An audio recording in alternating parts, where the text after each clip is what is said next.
Subscribe करें और bell दबाएं ताकि कोई खबर रह न जाए।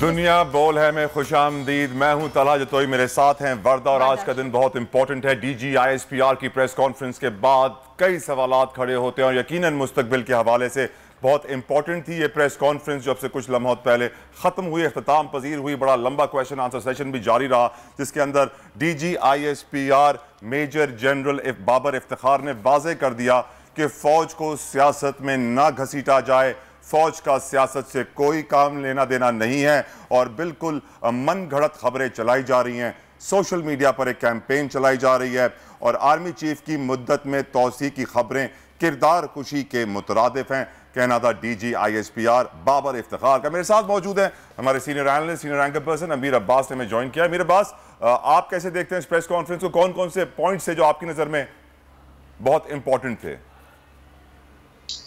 बहुत शुक्रिया तला। देखें, वज़ीर आज़म राइट, मैं साथ साथ sorry Ameer, before you start I like to welcome brigadier Haris Nawaz ने भी हमें ज्वाइन किया है। बहुत बहुत शुक्रिया ब्रिगेडियर रिटायर्ड हारिस नवाज साहब, आपने कीमती वक्त दिया। जी अमीर, बताइए। जी तला, साबिक वज़ीर आज़म इमरान खान साहब जो पब्लिक में अपना बयानिया लेकर आए साजिश का, हुकूमत को पलटने का, तख्ता उलटने का और अमरीकी साजिश और मुकामी जो सियासी कुव्वतें हैं वो मिलकर उन्होंने एक साजबाज की और इमरान खान की हुकूमत का तख्ता उल्टा। आज आप समझ लें, मैं अगर इसको आम आदमी के समझने के लिए आसान लफ्जों में कहूं तो आप यूं समझ सकते हैं कि पाक फौज के तर्जुमान ने कह दिया है कि ये झूठ है, ये गलत है। मैं ये नहीं कहता कि इमरान खान को उन्होंने कहा कि आप झूठ बोल रहे हैं या आप गलत कह रहे हैं, लेकिन अगर मैं और आप आपस में बात करें और यही बयानिया मेरा और आपका हो तो उसका लुबे लुबाब क्या होगा कि तलहा जतोई या आप झूठ बोल रहे हैं, आप कहेंगे नहीं मैं तो नहीं, अमीर अब्बास आप झूठ बोल रहे हैं, तो हम दोनों में से कोई एक झूठ बोल रहा है। अब नौबत यहां पर पहुंच गई। मुझे लग रहा है कि हालात मजीद कशीदा होंगे। ऑलरेडी जो ट्रेंड्स सोशल मीडिया पर, ट्विटर पर बिलखुसूस चल रहे हैं आर्मी चीफ के बारे में, फौज के बारे में, जो रिटायर्ड फौजी जो है वो जिस तरह अपने सेंटिमेंट्स, अब तो बड़ा मुताद होकर खैर बात भी करना पड़ रही है कि वो जिन सेंटिमेंट्स का वो इजहार कर रहे हैं, फिर जो पाकिस्तान से बाहर जो पाकिस्तानी है वो जिस तरह प्रोटेस्ट कर रहे हैं, पाकिस्तान के अंदर इमरान खान साहब एक मूवमेंट शुरू कर चुके हैं। कल पेशावर में उनका बहुत बड़ा और बड़ा जानदार जलसा था। बात थमेगी नहीं, इमरान खान रुकेंगे नहीं। अगर नवाज शरीफ आर्मी चीफ का और DGI उस जमाने के जनरल फैज का नाम ले लेकर लंदन से बैठ के उनके खिलाफ मुहिम चला सकते थे, तो इमरान खान भी कहेंगे कि भाई मेरे साथ भी ज्यादती हुई है, फिर मैं भी नाम ले लूंगा। तो मुझे लग रहा है कि हालात कशीदगी की तरफ जा रहे हैं। मार्क माय वर्ड्स, कोई भी रिट्रीट नहीं करेगा। ये जंग दू बदू शुरू। यानी आज की हुकूमत और माजी की ऑपोजिशन ये किसी सूरत में इमरान खान को वापसी का रास्ता नहीं देना चाहेगी। इमरान खान इनको किसी भी तौर पे इक़्तिदार में नहीं देखना चाहेंगे। आपकी पाक फौज के तर्जुमान ने आज जो स्टेटमेंट दे दी है वो स्टेटमेंट इमरान खान साहब के बयानिए के खुले तसादुम की तरफ जा रही है। ये एक विन विन सिचुएशन किसी के लिए भी नहीं है जी। अगर हम चाहते हैं कि ये खुदा न खास्ता किसी बहुत बड़े काम में ना दाखिल हो जाए, यहाँ पे कुछ तो खून ना शुरू हो जाए, यहाँ पे सड़कों में, गलियों, बाजारों में, आपने मैरियट होटल में देख लिया क्या हुआ। ये मैरियट होटल है, ये कोई ठेला वो नहीं है, ये कोई ट्रक होटल नहीं है, ये वो जगह है जहाँ पे निस्बतन अशराफिया जाती है, वहां पे मार कुटाई शुरू हो गई। अमीर I'll come back to you, I'll come back to you please. मैं चाहूंगा ब्रिगेडियर साहब को भी डिस्कशन में शामिल करूं। ब्रिगेडियर साहब, ये बताइए कि आप समझते हैं हम कन्फ्रंटेशन की तरफ जा रहे हैं? देखें, ओवरऑल सिचुएशन अभी है वो तो यही है कि जिस तरीके से हुकूमत अपना काम कर रही है और फिर जिस तरह से ये मैरिट होटल की बात हुई है और इमरान खान साहब जो वो किसी हालत में एक्सेप्ट नहीं कर रहे हैं, वो बार बार ये कहते हैं कि इम्पोर्टेड हुकूमत है और उनका बयानिया इसको बाहर के ममालिक में और पाकिस्तान में काफ़ी तो गहराई हुई है, नैरेटिव को काफ़ी इंटेलिजेंट बिल्ड भी किया है। लेकिन इसको देखें, पाकिस्तान आर्मी आज जो DGI ने ब्रीफिंग है उसमें 2-3 चीज़ें बड़ी क्लियर की है। एक तो उन्होंने कहा कि army is just out of October से लेके उसके बाद आज तक फौज ने किसी से कांटेक्ट नहीं किया। और नेशनल सिक्योरिटी कमेटी की मीटिंग उन्होंने बिल्कुल जो बात 2-3 की है वो क्लियर कि एक नंबर 1 कि फौज किसी हालत में कॉन्स्पिरेसी एक्सेप्ट नहीं कर सकती। DGI ने अपनी उसमें जो है इन्वेस्टिगेशन भी की है। यस, उन्होंने ये स्पीच का इजहार जरूर किया और उस पर डिमार्च की बात की गई, बिल्कुल वो जो एक रूटीन होती है। लेकिन फौज, यकीन करें, मैंने सबसे डिस्कस की है, मुसल्लह फौज किसी हालत में नेशनल इंटेग्रिटी, टेरिटोरियल बाउंड्री की हिफाजत या कैसे नहीं करेगी। ये उनका इन द वर्ड मीनिंग थी। I think everybody can draw inferences from here. उसके बाद उन्होंने बताया कि जो एक थी बात के स्टेप के जी, वो मुझे एस्टेब्लिशमेंट ने ऐसे कहा, वो उन्होंने क्लियर कर दिया है कि हुकूमत ने कहा था, और आई थिंक उसका डेडलॉक था, कोई हरज नहीं है। अगर डेडलॉक हुआ तो सब मैंने इवन टीवी में कहा था कि जिस जगह हालात जा रहे हैं तो एस्टेब्लिशमेंट को जरूर कहीं ना कहीं इसको रिजॉल्व करना चाहिए एमिकल तरीके से, not putting the weight on any one side. और यही बात उन्होंने की है कि 3 पॉइंट थे और लास्ट में जनरल इलेक्शन, लेकिन ऑपोजिशन उस वक्त इतनी आगे निकल चुकी थी कि they refuse to accept and that will inform prime minister of Pakistan. I think इसको बातें की गई हैं, लेकिन उसके बाद जो प्रोपेगेंडा चल रहा है, ये जो वाकई जो 75 साल में दुश्मन नहीं कर सका, वो I don't know how it has come up. और खतरनाक सिचुएशन है। मुल्क की मुसल्लह फौज की ताकत वाकई अवाम है, because you fight as a nation, you can't fight individually. Agreed brigadier साहब, अग्रीड, कंप्लीटली अग्रीड। लेकिन I will come back to you. Ameer, एक बात बताइए, जिस मुल्क की तारीख में 30 साल से जायद डिक्टेटरशिप चली हो, वहां पर अगर पाक फौज का तर्जुमान ये कहे कि आर्मी का सियासत से कोई ताल्लुक नहीं है, आर्मी चीफ अब एक्सटेंशन नहीं लेंगे, तो क्या तासुर मिलता है कौम को और अवाम को? देखिए, आर्मी चीफ की एक्सटेंशन के बारे में तो मैं बोल पे ही आज से कुछ दिन पहले बता चुका था कि आर्मी चीफ एक्सटेंशन नहीं ले रहे, और वो 29 नवंबर को अपना जो अपना ओहदा है वो आने वाली शख्सियत के हवाले करके और वो चले जाएंगे।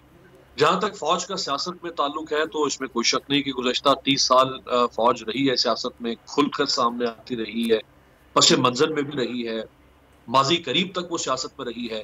लेकिन आज मैं आपको बताऊं कि अब जो चंद दिनों से जो हम कन्फ्रंटेशन देख रहे हैं इमरान खान साहब की जानिब से, उस कन्फ्रंटेशन में शायद फौज ने अपना किरदार अदा किया हो बीच बचाव कराने के लिए, हालात को ठीक करने के लिए। आप देखें ना, जिस वक्त डिप्टी स्पीकर ने 9 तारीख को सुप्रीम कोर्ट के हुक्म के बावजूद वोटिंग नहीं करवाई, तो क्या होता मुल्क में? हम असेंबली में बैठे इंतजार कर रहे हैं सुबह 10:30 बजे से लेकर रात तक, पूरा मुल्क अटका हुआ है। डॉलर 190 से ऊपर चला गया, स्टॉक मार्केट क्रैश कर दी, दुनिया पाकिस्तान की तरफ देख रही है, कारोबारी तबका परेशान है, आपकी फॉरेन ट्रांजैक्शंस रुकी पड़ी है, फैटफ के साथ आपके मामला, IMF के साथ आपकी डील कैंसिल हो रही है, और आपके मुल्क में एक कॉन्स्टिट्यूशनल बुहरान है और हुकूमत का डिप्टी स्पीकर रेजिस्ट कर रहा है, एक कॉन्स्टिट्यूशनल ऑब्लिगेशन को पूरा करने से रोक रहा है। तो वहां पे क्या होगा? फिर किसी थर्ड फोर्स को तो आना है ना। ये तो नहीं है कि आप सुप्रीम कोर्ट और असेंबली आपस में टकरा जाए। क्या खुदा ना खास्ता वही जो 97-99 में जो नवाज शरीफ साहब ने चढ़ाई कर दी थी, आप फिर सुप्रीम कोर्ट पे PTI चढ़ाई करेगी? या सुप्रीम कोर्ट के जजेस आके वो डिप्टी स्पीकर की सीट पर बैठ के वो रूलिंग के ऊपर इंप्लीमेंट करवाते? एक तसादुम हो रहा था ना, उस तसादुम में मुमकिन है कहीं फौज ने आके उसको फौरी तौर पे यानी इस तरह से मैनेज करवाया हो कि मुल्क किसी तबाही का शिकार ना हो। Right Amir, I am sorry to interrupt, माजरत। समी इब्राहिम साहब ने हमें ज्वाइन किया, सीनियर एनालिस्ट है, सीनियर एंकर पर्सन है। समी साहब, how do you see the press conference by DG ISPR? देखें, बड़ी दिलचस्प थी ये प्रेस कॉन्फ्रेंस, क्योंकि DG ISPR का ये कहना है कि फौज को आप सियासत में ड्रैग ना करें, फौज का सियासत से कोई लेना देना नहीं। लेकिन ये जो सारी प्रेस कॉन्फ्रेंस थी, इसमें सारी गुफ्तगू सियासत पर थी।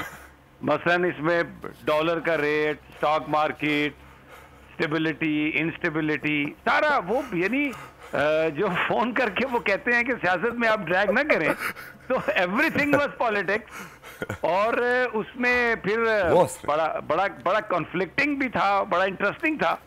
मसलन वो जो समी साहब, आपकी बातें सुन के मेरी भी हंसी थोड़ी सी निकल रही है, आप भी मुस्कुरा रहे हैं, बहुत सारे लोग कह रहे हैं कि यार हंसे मत। नहीं हंसे मत, लेकिन अब मैं क्या करूं, अब मैं जो बात हो रही है वो तो करनी पड़ेगी। अच्छा, फिर एक बड़ा इंटरेस्टिंग इसमें आया कि नेशनल सिक्योरिटी कमेटी, यानी जो अपोजिशन का बयानिया था कि कोई साजिश नहीं है, आज DG ISPR उस पर मोहरे तस्दीक सब्त कर रहे हैं और वो कह रहे हैं कि बिल्कुल इसमें कोई सियासत नहीं। लेकिन फिर साथ ही कह रहे हैं कि वो जो एलामिया था जिसमें डिमार्च दिया गया, इंटरनल अफेयर्स में मुदाखलत का जिक्र किया गया, तो वो चीज़ें उन्होंने कहा कि वो मौजूद हैं। तो चीज़ें क्लियर करने की बजाय ये सारी की सारी जो आज की जो प्रेस कॉन्फ्रेंस है उसमें फिर अब आप देखें, मैं फिर वही कहूँगा कि सियासत से फौज का लेना देना नहीं है, लेकिन वो चले गए वहाँ पर वज़ीर आज़म साहब से गुफ्तगू भी की एस्टेब्लिशमेंट ऑप्शंस पर, फिर अपोजिशन से भी गुफ्तगू की।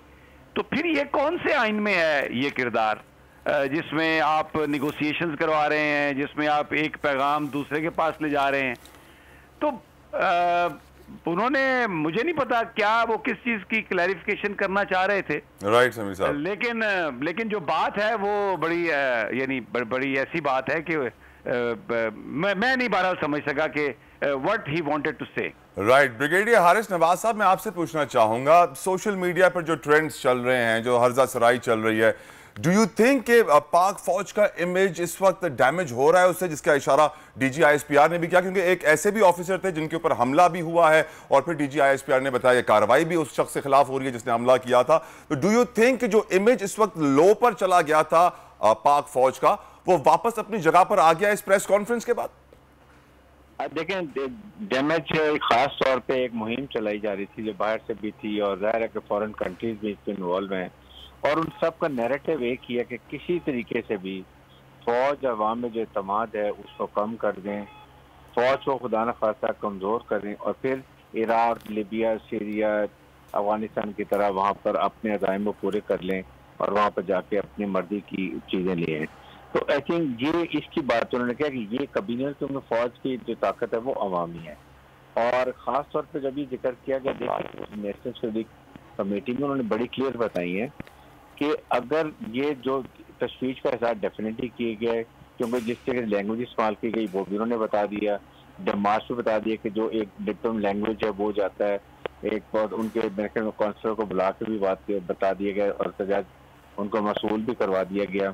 ये बातें यहाँ तक ठीक है, लेकिन बाकी बातें जो कुछ सीक्रेट हैं, जो मेरे साथ उन्होंने कहा कि अगर इसको डिक्लासिफाई कर दें और उसके मिनट्स भी हैं वो भी बेशक दिखा दिए जाए, या नेशनल सिक्योरिटी कमेटी जो भी नई हुकूमत का है उसमें, लेकिन उसमें मैं आई फील कर रहा हूँ नेशनल सिक्योरिटी कमेटी में कि ये पार्लियामेंट कमेटी में नहीं जाना चाहिए, क्योंकि अगर वहाँ पर अपोजिशन और गवर्नमेंट के नुमाइंदे होते तो मैं कहूँगा ज़रूर जाना चाहिए, लेकिन अगर सिर्फ गवर्नमेंट के नुमाइंदे हैं और वहाँ हमारी मसला हो जाती है, मे भी इसको वो कहीं पार्शलिटी में काउंट ना करें। आई एम श्योर कि ये डेलीगेशन जो होगी तो इसके ऊपर क्या फैसला करते हैं ये फौज की मर्जी है, लेकिन ऐसी बातों में फौज को वाकई टैग नहीं करना चाहिए। नंबर 3, जो बात की गई, देखिए प्राइम मिनिस्टर जब चीफ आर्मी स्टाफ को डीजीआई को बुलाते हैं तो they are bound to go, और अगर वहाँ जाके वो रिक्वेस्ट करते हैं कि डेडलॉक हो गया है और लॉगर हॉर्न फंस गए हैं, सींग फंसे हुए हैं, आप इसमें जाके बात करिए, तो उस बात पे फिर मेरे ख्याल में चीफ आर्मी स्टाफ और उनके जो भी नुमाइंदे उन्होंने बात की होगी अपोजिशन से, और उसके बाद जो जवाब आया वो भी प्राइम मिनिस्टर को बता दिया गया। इसमें फौज एस्टेब्लिशमेंट डिडंट जंप इन। जब प्राइम मिनिस्टर खुद कहते हैं, बुलाते हैं और कहते हैं कि ये प्रॉब्लम है, kindly see if it could be resolve, तो यहाँ गलती जो है वो हमारे पॉलिटिशियंस की है।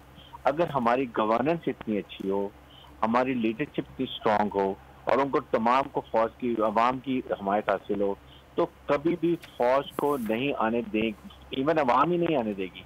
आप पॉलिटिशियन क्यों बुलाते हैं, चाहे प्राइम मिनिस्टर इस मामले में क्यों फौज को कहा या ऑपोजिशन क्यों फौज की तरफ देखती, ये चीजें आप खत्म हो जाएंगी। अक्टूबर से लेकर ट्रस्ट में बिल्कुल कतई ताल्लुक है। Now it is decided for good कि जो मर्जी करें आप, एज लॉन्ग एज फौज आइन और कानून के मुताबिक जो भी हुकूमत होगी उसके साथ खड़ी होगी, लेकिन अपनी बाउंड्स के अंदर। अदारों को चाहिए कि अपने अपने दायरा कार में रहें, काम करें। ये इसका एक कंक्लूजन था, but I could feel out जो उन्होंने इस party press on. Right brigadier साहब। अमीर अब्बास, ये बताइएगा कि जो बात डीजी आईएसपीआर ने की कि अब मुल्क में मिलिट्री कू नहीं आएगा, इट्स अ ह्यूज स्टेटमेंट, आप कैसे देखते हैं स्टेटमेंट को?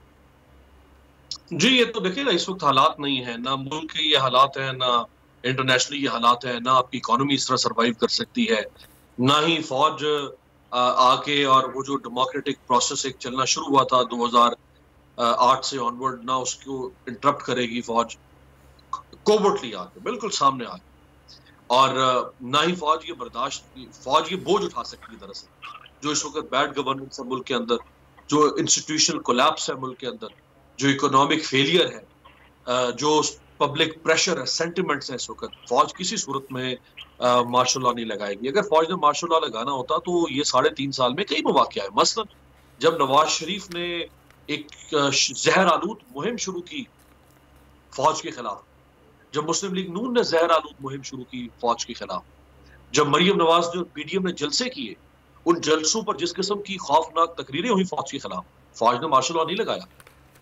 फिर जब इकोनॉमिक क्राइसिस आया मुल्क में, इमरान खान से मईशत संभाली नहीं जा रही थी, फौज ने मार्शल लॉ नहीं लगाया। और अभी इमरान खान साहब जो जिस मुकाम पर आज से कुछ अर्सा पहले हमें नून लीग या पीपल्स पार्टी खड़ी नजर आती थी, आज वहां हमें इमरान खान जाते हुए नजर आ रहे हैं। देखिए, ये मुझे खुल के कहने दें आप कि अब इमरान खान और फौज के दरमियान फासले बढ़ते चले जाएंगे। इमरान खान ने जिस नहज पर अपने साजिशी बयानिए को पहुंचा दिया है, जिस नहज पर, और कल की तकरीर में वो बार बार रिपीटेडली ही यूज्ड वर्ड अमेरिका, रिपीटेडली, हालांकि वो एक दफा कह के और उसको इंटरनेशनल कॉन्स्पिरेसी के ऊपर बात करते, लोकल कॉन्स्पिरेसी पे बात करते कि नवाज शरीफ ने, आसिफ जरदारी ने मिली भगत करके मेरे साथ ये किया। वो बार बार अमेरिका की बात कर रहे थे। कल जिस तरह सुप्रीम जुडिशरी को कल उन्होंने चैलेंज किया, कल उन्होंने नाम लिए बगैर, उन्होंने दबे लफ्जों में इनडायरेक्टली उन्होंने पाक फौज को बार बार पैगाम दिया कि ये जो कुछ हो रहा है ये कैसे हो रहा है, ये क्यों हो रहा है, ये सब कुछ इंडिजिनस नहीं है। उनके कहने का मतलब ये था कि जो कुछ है ये ऑर्गेनिक नहीं है, ये सब कुछ ऑर्केस्ट्रेट किया गया है मेरे खिलाफ, और इस ऑर्केस्ट्रेशन में बहुत बहुत लोग शामिल हैं। इमरान खान जिस नहज पर चले गए, अब वो उसे वापस नहीं आएंगे। तो मार्शल लॉ फौज ने अभी भी नहीं लगाया।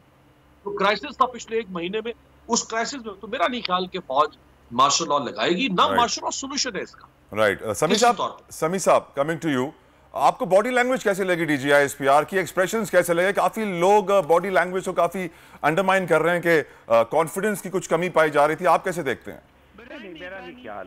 इफ्तिखार बाबर जो हैं वो एक बड़े जबरदस्त सोल्जर हैं, प्रोफेशनल आदमी हैं। कोई बॉडी लैंग्वेज उनकी कोई कमजोर नहीं थी, और whatever he said, whatever he was asked to say, उन्होंने बहुत एतमाद से ये बात कही, और पूरा जो मौक़िफ़ है वो बिल्कुल, उन्हें हर चीज़ में जो बात उन्होंने करनी है वो उनको पता था, और उन्होंने वो बात की और बड़ा प्रोफेशनली इसको उन्होंने सारा वो किया। लेकिन मैं जो 2-3 चीज़ें जिनका आप जिक्र कर रहे हैं जी सर, वो मसलन एक बड़ा अहम सवाल है कि आर्मी चीफ नहीं गए शहबाज शरीफ साहब की ओथ टेकिंग में। उन्होंने कहा कि उनकी तबीयत ख़राब थी, उस दिन वो ऑफिस में नहीं आए। बाद में मैंने टीवी पर अभी तक कोई इस तरह की खबर भी नहीं देखी कि उनसे मुलाकात हुई हो, कोई फुटेज भी नहीं आई। तो ये देयर आर सर्टन थिंग्स जो बेसिकली जो सवालात हैं और उनके जवाबात आने चाहिए थे। फिर ये बात जो मैं सिक्योरिटी जो कमेटी की मीटिंग के हवाले से, यानी इलामिया को ओन किया उन्होंने। आज बिलावल भुट्टो ने कहा ये खत जाली है, शहबाज साहब ने भी, उन्होंने भी कहा, लेकिन आज उन्होंने माना कि ये खत असली है। फिर उन्होंने डिमार्च को भी कहा कि हाँ ये इस्तेमाल हुआ है। तो उसमें जो एक वर्ड था, आई विश के कोई उनसे ये सवाल करता कि उसमें लिखा गया कि ये इंटरनल मामलात में मुदाखलत है।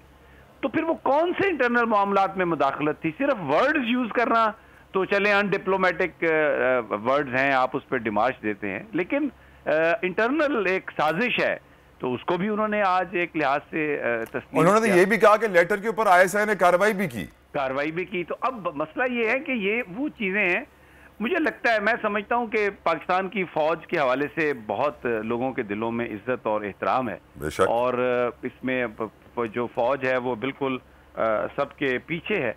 लेकिन ब्लेटेंट इंटरफेरेंस ये वर्ड है उस इलामिये में, और डीजीआईएसपीआर को कोट करके मालिक ने कहा और एक और जर्नलिस्ट ने कहा कि डीजीआईएसपीआर ने ये कहा है कि बिल्कुल जो लैंग्वेज है हम इसको ओन करते हैं, इस लैंग्वेज को। तो ये आपको एक्सप्लेन करना पड़ेगा कि ब्लेटेंट इंटरफेरेंस क्या चीज थी, सिर्फ क्या धमकी दी थी, क्या बात कही थी, हुकूमत की तब्दीली की, अदम एतमाद की। तो मुझे लगता है कि इससे सवालात ज्यादा होंगे, और फौज जो है वो पॉलिटिक्स में, जैसे उन्होंने कहा कि ना आए तो बेहतर है, आज भी एनएससी इलामिया को उन्होंने ओन किया। अब अगर उन्होंने ओन कर लिया उसको आज भी, तो फिर वो किस चीज को वो कह रहे हैं कि ये चीज गलत है। So very very interesting press conference, और अभी मुझे लगता है कि इससे और बहुत सारे सवालात को जन्म मिलेगा। उन्होंने ये भी कहा कि इमरान से बड़े अच्छे ताल्लुकात हैं, पीटीआई के लीडरान बड़े मस्बत हैं, और फिर स्टेबिलिटी के हवाले से उन्होंने कुछ चीज़ों का जिक्र किया। अभी तक काबीना नहीं बन सकी, अभी पता नहीं आगे क्या होना है। तो कानून और आइन की वो बात करते हैं। सोशल मीडिया पर ये सवाल है कि क्या सफारती पासपोर्ट किसी क्रिमिनल कन्विक्ट को देना, क्या ये आइन और कानून की बालादस्ती है? तो कौन से आइन और कानून के साथ?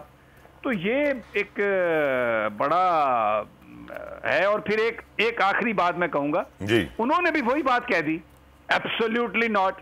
यानी इमरान खान से भी सहाफी ने ये सवाल किया था ना कि अगर अमेरिका फौजी अड्डे मांगे, तो इमरान खान ने कहा एब्सोल्युटली नॉट। उसको बड़ा बोला गया। आज DGISPR ने भी ये कह दिया कि मांगेगा तो एब्सोल्युटली नॉट। रूस पर जाने से पहले मुशावरत भी हुई थी। तो फिर ये सारी मतलब ये बड़े चीजों को, बड़े सवालात को ये प्रेस कॉन्फ्रेंस जन्म दे रही है। एंड वेरी इंटरेस्टिंग कि अब इसको सोशल मीडिया कैसे हैंडल करेगा और आगे सोशल मीडिया पर तो कोई रोकने वाला भी नहीं है समी साहब। सोशल मीडिया पे तो ऐसे ऐसे सवाल आ रहे हैं, ऐसी ऐसी चीजें आ रही हैं। अच्छा, उनमें से बहुत सारे जो सवालात हैं वो जब मैं पढ़ता हूँ तो मुझे लगता है कि हाँ, इन सवालात के जवाब आने चाहिए। सवाल करने में तो कोई हर्ज नहीं ना, सवालात के जवाब आने चाहिए। और ये जो सारे का सारा मामला है इस वक्त गवर्नमेंट का और ये सारा, तो मुझे लगता है कि अगर बहरहाल very interesting situation it is. समी साहब, ब्रिगेडियर साहब आपकी तरफ आना चाहूंगा। और समी साहब ने बड़ा इंपॉर्टेंट पॉइंट रेज किया कि ठीक है, चीफ ऑफ आर्मी स्टाफ की तबीयत खराब थी, हलफ बर्दारी की तकरीब में शहबाज शरीफ साहब की वो नहीं गए, तो फिर क्या वजह है कि अब तक मुलाकात भी नहीं की? आपके सामने prime minister Pakistan is hardly staying in office. आपके सामने आज वो कराची मेरे ख्याल में आए हुए हैं। लेकिन सर चीफ साहब टाइम देंगे तो वो बिल्कुल सारी अपॉइंटमेंट्स कैंसिल करके, मेरे ख्याल से वो मुलाकात भी बहुत इंपॉर्टेंट है सर। आई थिंक, लेकिन उससे पहले ज्यादा इंपॉर्टेंट जो इस वक्त मुल्क के क्राइसिस हैं, जो पॉलिटिकल हालात हुए हुए हैं, आपके सामने जो इमरान खान साहब जो स्ट्रीट पावर शो कर रहे हैं, इकोनॉमिक क्राइसिस हुए हुए हैं, उन्होंने अपनी गवर्नमेंट फॉर्म करनी है, अभी तक कैबिनेट नहीं बना सके हैं। तो ज़ाहिर है जब ये चीज़ें निकलेंगे तो उस वक्त मेरे ख्याल में तमाम मुसल्लह फौज, जॉइंट चीफ ऑफ कमांड जो है वो सब इनसे मुलाकात करेंगे। लेकिन थोड़ा सा स्टेबिलिटी कैबिनेट तक अभी नहीं फॉर्म की है। और अगर इस स्टेज पे मिलेंगे तो I think it conveys lot of message. ये भी वजह हो सकती है कि हमने इस वक्त प्राइम मिनिस्टर ने अभी उनको नहीं बुलाया होगा।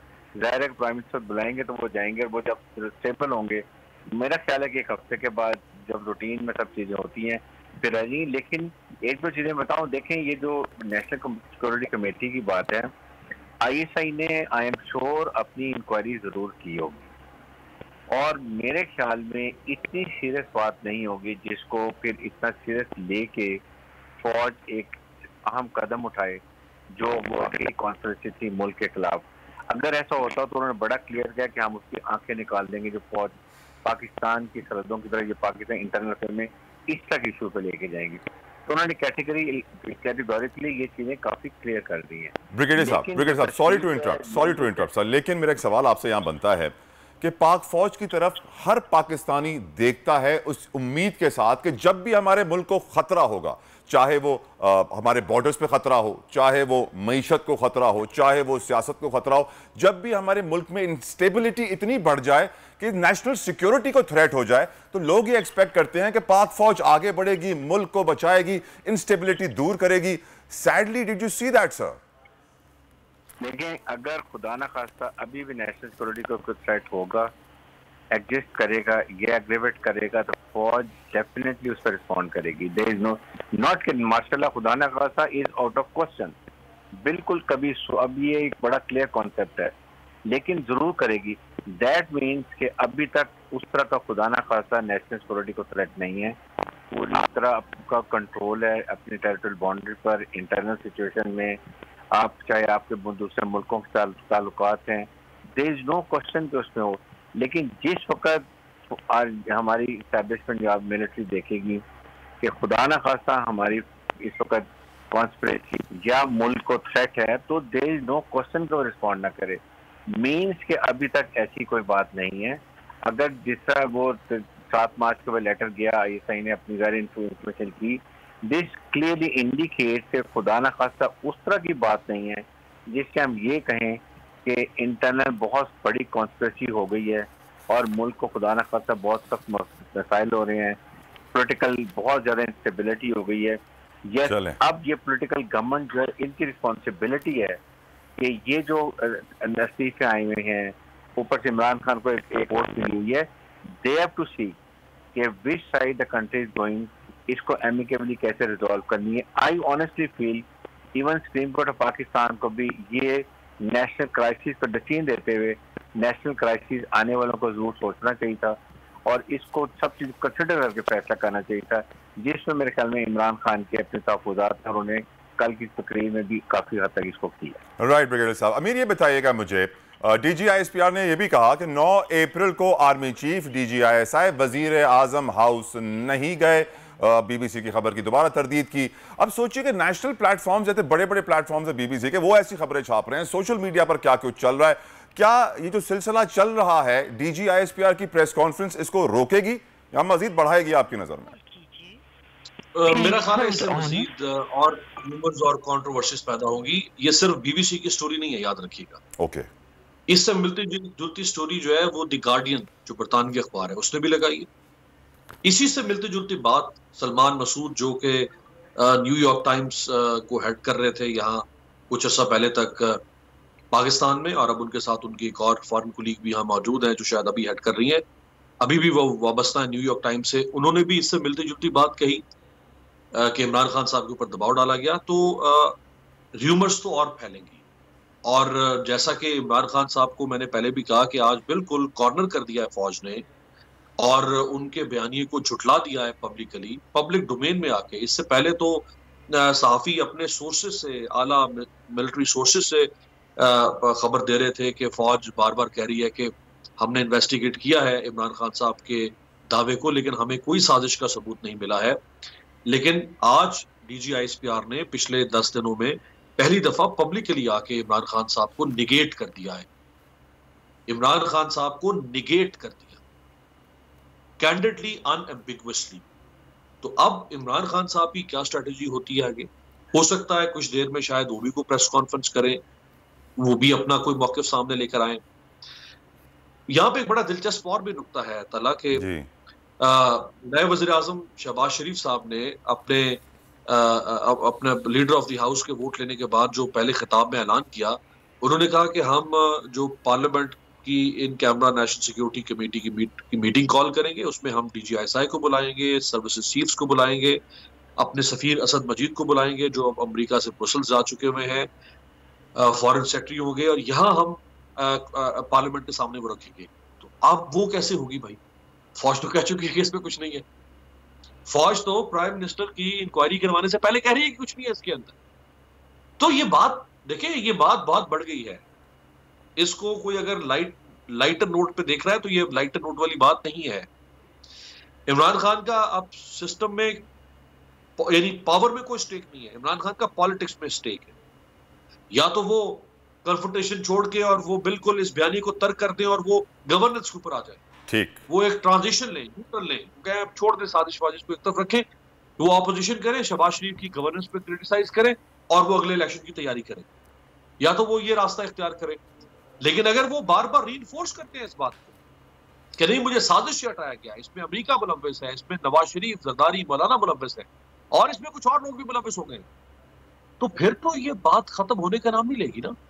फिर तो ट्विटर पे ट्रेंड्स भी चलेंगे, फिर सोशल मीडिया पे उनके हिमायती वो भी जो है शोर मचाएंगे। तो ये अब इमरान खान साहब पर भी डिपेंड करता है कि वो हमें इस प्रेस कॉन्फ्रेंस के बाद वो अपना रिएक्शन कैसे दे। यकीनन रिएक्शन आएगा, इतने बड़े एक्शन के बाद रिएक्शन आएगा। Every action has a reaction. समी साहब ये बताइए, DGISPR ने ये भी कहा कि फौज किसी को NRO देने की पोजीशन में नहीं। फौज कौन होती है किसी को NRO देने वाली? क्या नवाज शरीफ साहब वापस आ रहे हैं? समी साहब तला मेरी बात सुने, ये अभी आप जो अमीर अब्बास से बात कर रहे थे ना कि ये जो आज की जो प्रेस कॉन्फ्रेंस है इसमें देखिए ये इसने बड़े सवाल उठा दिए हैं। मैं आपसे ये let me put it this way, जो इस वक्त वजीर आजम है शहबाज शरीफ साहब, उन्होंने इमरान खान पर तनकीद की कि ये जो एब्सोल्युटली नॉट कहा इमरान खान ने, इसने पाकिस्तान के लिए दरवाजे बंद कर दिए और ये एक इंतहाई गलत बात थी, ये बिल्कुल नहीं करनी चाहिए थी, ये डिप्लोमेसी को इसने बंद कर दिया। अब मुझे बताएं आज DGISPR ने क्या कहा? अब तो शहबाज शरीफ वजीर आजम है, अब वो लीडर ऑफ द अपोजिशन, और आर्मी जो है वो खड़ी होती है आईनी तौर पर अपनी इलेक्टेड गवर्नमेंट के साथ। अब इलेक्टेड वो जो शहबाज शरीफ साहब हैं उनकी पोजीशन ये है कि एब्सोल्युटली नॉट, गलत है, ये कहना गलत है। आज DGISPR ने उसमें कह दिया।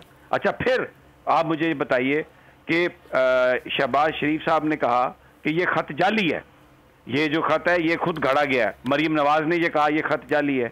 उसके बाद बिलावल भुट्टो ने कहा ये खत जाली है। अब शहबाज शरीफ साहब प्राइम मिनिस्टर हैं, आज क्या कहा DGISPR ने कि वो जो खत है वो असली है, उसको एक तरीके से उसकी हैसियत को तस्लीम कर लिया कि जनाब डिमार्च दिया गया। अब वो जो पॉलिटिकल ये जो पोजीशनिंग है, क्या ये पॉलिटिक्स नहीं है? बिल्कुल है। ये सारी की सारी जो, अगर इसको आप देखें, इसको आप अगर इसको एनालाइज करें तो मुझे नहीं समझ आ रही कि आज की जो प्रेस कॉन्फ्रेंस है इसका मैसेज क्या था और किसको क्या कहना था। देखें, ये अपोजिशन का बयानिया है कि जी ये कोई साजिश नहीं है, कुछ नहीं है। अब वो उन्होंने आके ये कह दिया कि जी बिल्कुल, वो उन्होंने अपोजिशन का जो बयानिया है उसको उन्होंने ओके कर दिया। लेकिन साथ ही वो जो इमरान खान का जो बयानिया था, साथ ही अपोजिशन जो कह रही थी ये खत जाली है और ये ब्लेटेंट इंफॉर्मेशन वाली जो बात है, तो ये सारे का सारा जो मामला है ये मुझे मतलब मैं इस पे क्या कहूँ। आप मुझे कहेंगे कि आप एनालाइज करें तो मैं वो एनालाइज वो कह सकता हूँ। और अब जो साबका अपोजिशन है वो मौजूदा हुकूमत है, तो ये देखें कि वो जो पोजीशंस हैं वो अब चेंज तो नहीं ना हो सकती, जो आप ले रहे हैं, आज भी जो ले रहे हैं। तो जो अपोजिशन में जो उनकी पोजीशंस थी, क्या हुकूमत में आने के बाद वो तब्दील हो जाएंगी? और अगर DGISPR बिल्कुल ओपनली उन अपोजिशन की उन पोजीशंस को रिजेक्ट कर रहे हैं, इनडायरेक्टली या डायरेक्टली, तो फिर जो वर्किंग रिलेशनशिप की बात है और उसमें हम ये देख रहे हैं कि अभी तक वो यानी ये बड़ा सिंपल है कहना कि तबीयत खराब थी और वो नहीं आए। चीफ हैं प्राइम मिनिस्टर आइन और कानून के तहत, तो हम सब ये जानते हैं कि ओथ टेकिंग इन हालात में, जबकि एस्टेब्लिशमेंट बीच में ऑप्शंस लेके आ रही है, जा रही है, मुल्क में खून खराबे का खतरा है और फिर एक प्राइम मिनिस्टर बना है, तो अभी तक उनसे मुलाकात ना होना और ये जो गुफ्तगू है ये तो बिल्कुल इंटायरली वो जो अपोजिशन के जो स्टांस जो रिपोर्टेड स्टांसेस हैं ये उससे हटके है। तो ये बड़ा इंटरेस्टेड है। ये इंटरेस्टिंग। मेरे पास ये बताइए कि आर्मी के जो तर्जुमान है, जमील फारूकी ने भी हमें ज्वाइन किया है। Welcome Jamil, I will ask you this question now.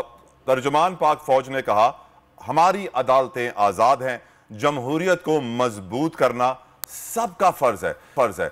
क्या वजह है कि तर्जुमान पाक फौज को अदालतों का भी दिफा करना पड़ रहा है, जमहूरियत का भी दिफा करना पड़ रहा है और ऐसी स्टेटमेंट्स देनी पड़ रही हैं? जमील देखें तलहा, वैसे ओवरऑल एक जबरदस्त प्रेस कॉन्फ्रेंस थी और this was highly need of the time और बहुत जरूरत थी इसकी, क्योंकि खासतौर पर जो 2-3 र्यूमर्स बीच में उड़ा दी गई थी कि 9 और 10 अप्रैल की दरमियानी शब को प्राइम मिनिस्टर हाउस में क्या हुआ, BBC ने 1-2 स्टोरीज दे दी जिसको क्रैक करना बड़ा जरूरी था। लेकिन ओवरऑल अगर देखा जाए तो एक बेहतर प्रेस कॉन्फ्रेंस थी। अदालत के मामले के ऊपर, दीगर मामलात के ऊपर जब सवालात उनसे किए गए हैं तो जब आना था। लेकिन एक चीज की मुझे अभी तक समझ नहीं आई कि कुछ चीजें जो फॉरेन ऑफिस के डोमेन में होती हैं और कहा भी गया, तो वो सवालात उनसे पूछने की जरूरत क्यों पेश आई जर्नलिस्ट को, जो आती ही फॉरेन ऑफिस के डोमेन में है। तो इसके ऊपर ज्यादा कमेंट अगर समी भाई हमारे साथ हैं तो उनसे आप पूछें, वो आपको ज्यादा बेहतर तरीके से उसके ऊपर एक्सप्लेन कर सकेंगे। समी भाई ने काफी कुछ एक्सप्लेन कर दिया है। समी इब्राहिम साहब ने हमें वाजे कर दिया है कि सूरत हाल बहुत ज्यादा इंटरेस्टिंग है। Ameer Abbas, throwing this question to you as well. ये कहना कि अदालतें आजाद हैं, अदालतें अपना काम कर रही हैं, जमहूरियत को मजबूत करना सबको मिलकर करना है जमहूरियत को मजबूत, कुछ क्वेश्चन मार्क नहीं क्रिएट होते इन स्टेटमेंट्स के बाद? अमीर अब्बास देखिए, इसका जवाब आपको फॉर्मेशन कमांडर्स की जो मीटिंग हुई थी आज से 2-3 रोज पहले, इस सवाल का जवाब आपको उसकी प्रेस रिलीज में मिल सकता है, जिसमें फौज ने कहा था कि हम कॉन्स्टिट्यूशन के साथ खड़े हुए हैं और हम आईनी हुकूमत के साथ खड़े हुए हैं। तो अदालत, सुप्रीम कोर्ट जो है उसको, जारी बात है, फौज उसके साथ पब्लिकली तो किसी कन्फ्रंटेशनल स्टेटमेंट में नहीं जाएगी ना। और जो सुप्रीम कोर्ट का ऑर्डर था डिप्टी स्पीकर की रूलिंग से मुतालिक, फौज समझती है कि वो ऑर्डर बिल्कुल ठीक था और उस रूलिंग को उसी तरह एग्जीक्यूट होना चाहिए था। जब सुबह 10:30 बजे से लेके ऑनवर्ड डिप्टी स्पीकर उसका मजाक उड़ाए जा रहे हैं और रूलिंग के ऊपर एक्शन नहीं हो रहा, जो वोटिंग होनी थी नहीं करवाई जा रही, और रात को जाके 11:57 पे डिप्टी स्पीकर साहब सीट छोड़ के चले गए कि जी मैं जा रहा हूं और मुझे नहीं अच्छा लग रहा और बैठता वहां पे, तो भाई पहले चले जाते, 10:30 चले जाते ना, जी हाँ, 11 बजे चले जाते। ये 10:30 से लेकर रात 12 बजे तक, इसका मतलब है आखिरी जोर लगा रहे थे ना, कोई तरला मिन्नत कुछ ना कुछ, भाई कोई दाव पेच, कोई हरबा, कोई बहाना, कोई जवाब, कोई कुछ कोशिश हो रही थी ना कि इमरान खान बच जाए, तो नहीं हो सकी। इतने आप उसूली थे, आपको अपनी आइन का इतनी वफादारी का पास था और आपको साजिश इतनी बुरी लग रही थी, तो 10:30 बजे जब इजलास ऐसा तो नहीं कि लेटर उसके टाइम, लेटर उसी वक्त उनके पास पहुंचा हो अमीर? नहीं, लेटर तो ये तो यार देखे ना, ये किसको मतलब किसके मुंह पे बेवकूफ लिखा हुआ है। वो डिच कर रहे थे सिस्टम को, वो डिच कर रहे थे ड्यू प्रोसेस ऑफ लॉ को, जो सुप्रीम कोर्ट ने कहा। भाई मुझे नहीं पसंद सुप्रीम कोर्ट का फैसला, मैं कहता हूं मुझे नहीं पसंद, क्या करूं फिर मैं? तो सुप्रीम कोर्ट के जजेस को बाहर निकाल के जूते मारना शुरू करते हैं, चढ़ाई करते हैं सुप्रीम कोर्ट। ये क्या बात हुई? नहीं पसंद, देखिए कल इमरान खान साहब ने कहा मुझे पसंद नहीं है, ठीक है, लेकिन आपको सरने को होना है भाई उस फैसले के सामने। जब नवाज शरीफ साहब को डिस्क्वालीफाई किया गया, उन्होंने क्या रवैया इख्तियार किया कि ये जो 4 बुत बैठे हुए हैं सुप्रीम कोर्ट के अंदर, इनको बाहर निकालो और इनको पाश पाश कर दो इब्राहिम बन के। ये क्या बात हुई? हमने उस वक्त भी कहा था गलत कर रहे हैं आप नवाज शरीफ साहब, आपके लोग गलत, चौधरी वगैरह ये सब, निहार आशमी, दानिया रजीद, ये लोग क्यों डिस्क्वालीफाई हुए थे टू कंटेम्प्ट ऑफ कोर्ट में? क्योंकि सुप्रीम कोर्ट की तौहीन कर रहे थे। कोई फर्क आपने रखना है कि नहीं रखना? हुए गलत फैसले इस मुल्क की तारीख में, वक्त बताएगा ये फैसला भी हो सकता है गलत साबित हो। देखिए बहुत सारी चीजें अनफोल्ड होंगी, time will tell. You are right Ameer Abbas, वक्त एक ऐसी चीज है, बट आप इंस्टीट्यूशंस को रूल कर सकते। बिल्कुल, वक्त सारी चीजें सिचुएशन क्लियर करेगा।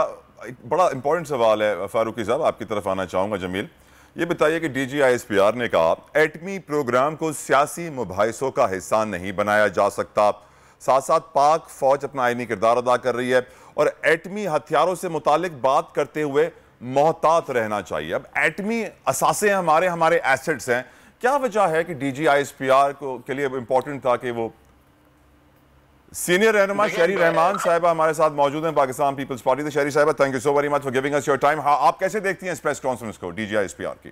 जी, ये तो इस पर मैं ज्यादा कमेंट नहीं करना चाहती क्योंकि बहुत सी बात हो चुकी है, मगर वाजे है मेरे लिए प्राइमरी इम्पोर्टेंस इस इशू पे कि जी नेशनल सिक्योरिटी इश्यूज हैं, खासतौर से अस्करी और न्यूक्लियर असासों के बारे में।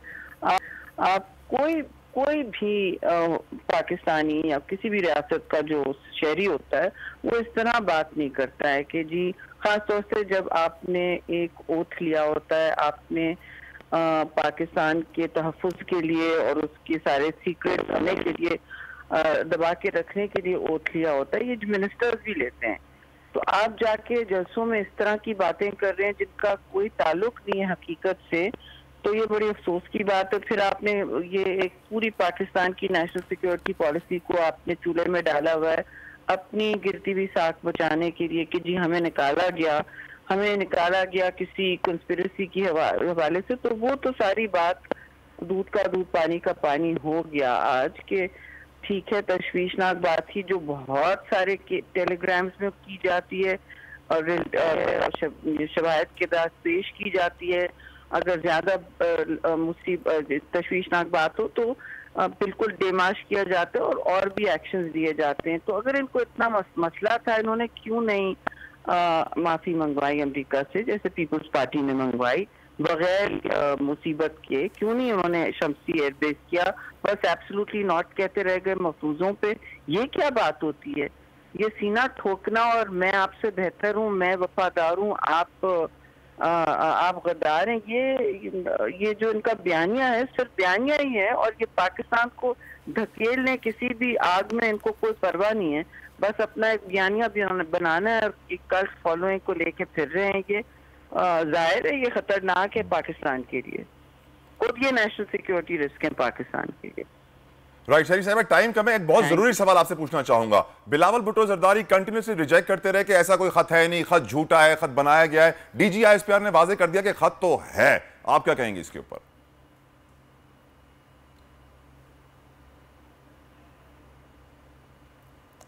हमेशा की तरह शायद ड्रॉप हो गई है लाइन। ईमान साहिबा से सवाल का जवाब लेना बहुत ज़रूरी था। विल ट्राई कि हम उनसे दोबारा कॉन्टैक्ट करें, सवाल पूछें, लेकिन यकीनन बहुत बड़ा सवाल है कि अपोजिशन पार्टी हमेशा कहती रही थी कि खत जाली है, खत झूठा है, लेकिन अब DGISPR की इस प्रेस ब्रीफिंग के बाद वाज़ेह हो गया है कि खत एक हकीकत है। राइट, अमीर अब्बास साहिबा, क्या वजह, अमीर अब्बास साहब ये बताइए क्या वजह है कि जब शहरी रहमान साहिबा से सवाल मैंने पूछा, पीपल्स पार्टी के रहनुमा शायद इसको अब डिस्कस करना नहीं चाहेंगे क्योंकि यकीनन एक बड़ा ब्लंडर था उनकी जानिब से खत को मुकम्मल तौर पर डिनाई करना। देखिए, खत के बारे में काउंसिल की प्रेस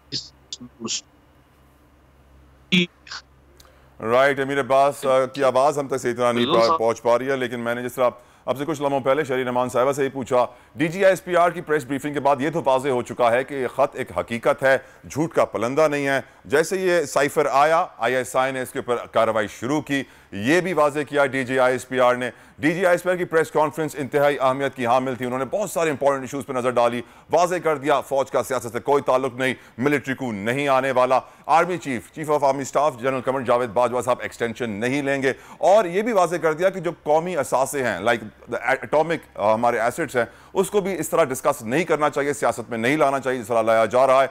इसी सिलसिले को जारी रखेंगे, DGISPR की प्रेस ब्रीफिंग को डिस्कस करेंगे। इस ब्रेक के बाद हमारे साथ रहिए।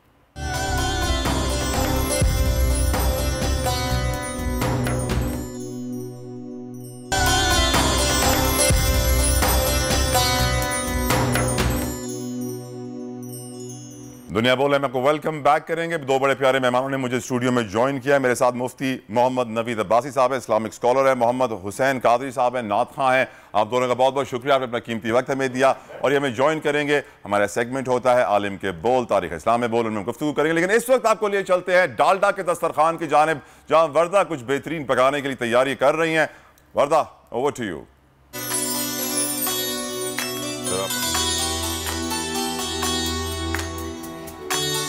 This segment is brought to you by Dalda लाया इस रमजान, ज्यादा बरकत ज्यादा बचत।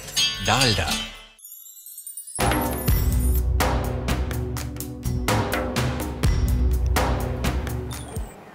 Thank you so much Talha and welcome to Dalda का दस्तरखान। भाई इतनी सियासी सूरत हाल गर्मा गर्म चल रही है, गहमा गहमी चल रही है, इतने सारे सवालात हैं, इतने सारे जवाबात हैं कि क्या पूछें क्या ना पूछें, क्या सोचें क्या ना सोचें, लेकिन इन सब के दौरान एक बहुत ज़रूरी चीज़ है जो कि है इफ्तार। बिल्कुल, और इफ्तार के टाइम पे क्या बनाएं ये उससे बड़ा सवाल है कि आज हम क्या बनाएं सुख। अच्छा, वैसे मेरे जहन में तो जब भूख लग रही होती है ना, उनके 5 बजे के करीब रोज़ा लगना शुरू हो जाता है, तो फिर जहन में इतना कुछ आ रहा होता है लेकिन टाइम कम होता है और यही जहन में चीज़ आती है जल्दी बन जाए जल्दी। और इफ्तार के टाइम पे खास तौर पे हम कहते हैं ना कि वक्त कम और मुकाबला सख्त, वो वाली सिचुएशन होती है ना। तो आज हम बना रहे हैं मेहरान से बारबेक्यू ड्रम स्टिक्स। ओह वाह, मेरी फेवरेट है ये। अरे वाह, अच्छा, मुझे तो पता ही नहीं था। चलें जी, थैंक्स टू मेहरान। और हम यूज़ करेंगे इसमें मेहरान के सॉसेस, और मेरे पास है यहाँ पे ड्रम स्टिक्स, तो इसमें फ्राइंग वगैरह ज़्यादा होगी, सॉस भी अलग से बनेगी, तो टाइम ज़ाया किए बगैर जल्दी से स्टार्ट करते हैं हमारी रेसिपी। मेरे पास यहाँ पे आधा किलो ड्रम स्टिक्स हैं, लाइक अगर मैं इसको मेजर करूँ उसमें वेट में तो ये 500 ग्राम से थोड़ी ज़्यादा ही हैं, लेकिन यहाँ पर मैंने 5 ली हुई हैं काउंट करके। आप 6-7 जितनी आपको बनानी है आप उतनी अपने हिसाब से ले लीजिए। और इसमें अब हम ऐड करेंगे हमारे स्पाइसेस के लिए सबसे पहले हमें चाहिए यहाँ पे नमक। मैं इसमें डालूंगी ½ टीस्पून, क्योंकि बाकी हम सॉस वगैरह भी बनाएंगे तो उसमें भी नमक चाहिए होगा, या फिर हस्बे जायका। मैं यहाँ पे मेहरान का आयोडाइज्ड सॉल्ट ऐड कर रही हूँ। प्लस उसके बाद मेरे पास यहाँ पे है लाल मिर्च पाउडर, ये इसमें डालेंगे हम ½ टीस्पून, या फिर एज़ पर योर टेस्ट भी आप इसमें ऐड ऑन कर सकते हैं। ठीक है, ये हो गया। इसको हम अच्छे तरीके से मिक्स कर लेते हैं यहाँ पे। और इसके अलावा मैं इसमें कोई और मसाले ऐड फिलहाल नहीं करूँगी। A pinch of black pepper, थोड़ी सी काली मिर्च का फ्लेवर देने के लिए इसे मैं इसको ऐड करूँगी, और ½ टीस्पून गार्लिक पाउडर, ताकि अगर कुछ इसमें स्मेल है या कोई भी चिकन की लोगों को स्मेल फील होती है तो वो ख़त्म हो जाए। वैसे हम इसकी हम जो इसमें कोटिंग करेंगे उसमें भी हम ये तमाम चीज़ें ऐड करेंगे। लगने से क्या चिकन पानी छोड़ेगी? नमक लगने से सब्जियां पानी छोड़ती हैं, लेकिन हम थोड़ा बहुत पानी जो छोड़ना होगा वो छोड़ेगी चिकन। लेकिन ये है कि इसमें हम अंदर तक एब्जॉर्ब हो जाएगी, कि आप जब बाइट लेंगे जो कोटिंग होगी उसमें कुछ मसाले हम लगाएंगे, अंदर से बोटी आपकी बिल्कुल नमकीन नहीं होगी, फीकी फीकी सी रहेगी। एक कॉलर भी हमारे साथ मौजूद हैं, अंबर लाहौर से, उनसे बात भी कर लेते हैं। अस्सलाम वालेकुम अंबर।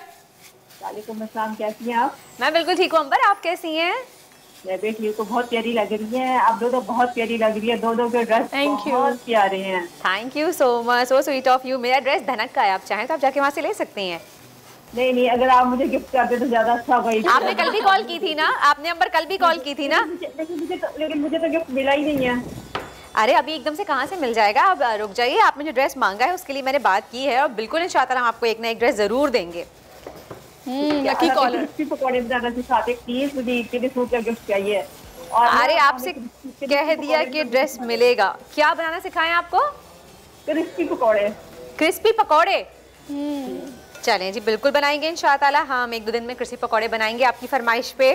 Thank you so much.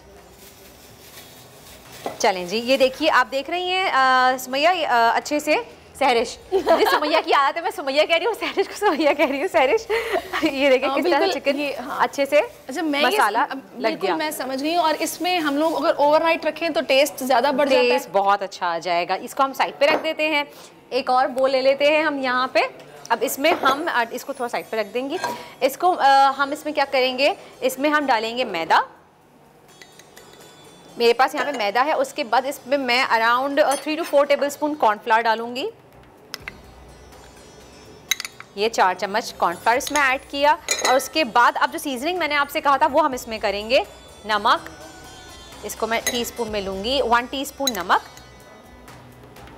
या फिर हस्बे जायका। काली मिर्च पाउडर 1 टीस्पून, पेपरिका पाउडर ये जाएगा इसमें, थोड़ी सी लाल मिर्च 1/2 टीस्पून क्योंकि हमने उसमें भी मसाला ऐड किया अच्छा खासा। Garlic powder 1 teaspoon.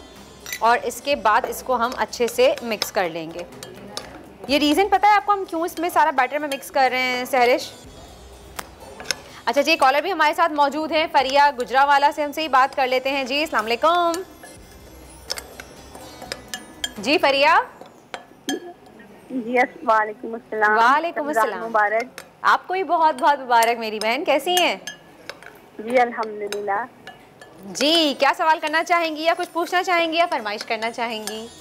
जी फर्स्ट टाइम मैंने कहीं भी कॉल की है, मुझे तो एक्साइटमेंट बहुत है। अच्छा आपको एक्साइटमेंट बहुत है कि आपने कॉल की है, हाउ स्वीट। कभी आज तक मैंने किसी शो में कॉल नहीं की। अरे फिर तो हमें आपका थैंक्स कहना चाहिए कि आपने हमारे शो में कॉल की। Thank you so much. और पूछना क्या बहुत अच्छी लगती हैं। थैंक यू सो मच, आप भी बहुत अच्छी हैं। आप मुझे बताइए कुछ पूछना चाहेंगी आप? आपकी रेसिपी बहुत ही। जी रेसिपी के बारे में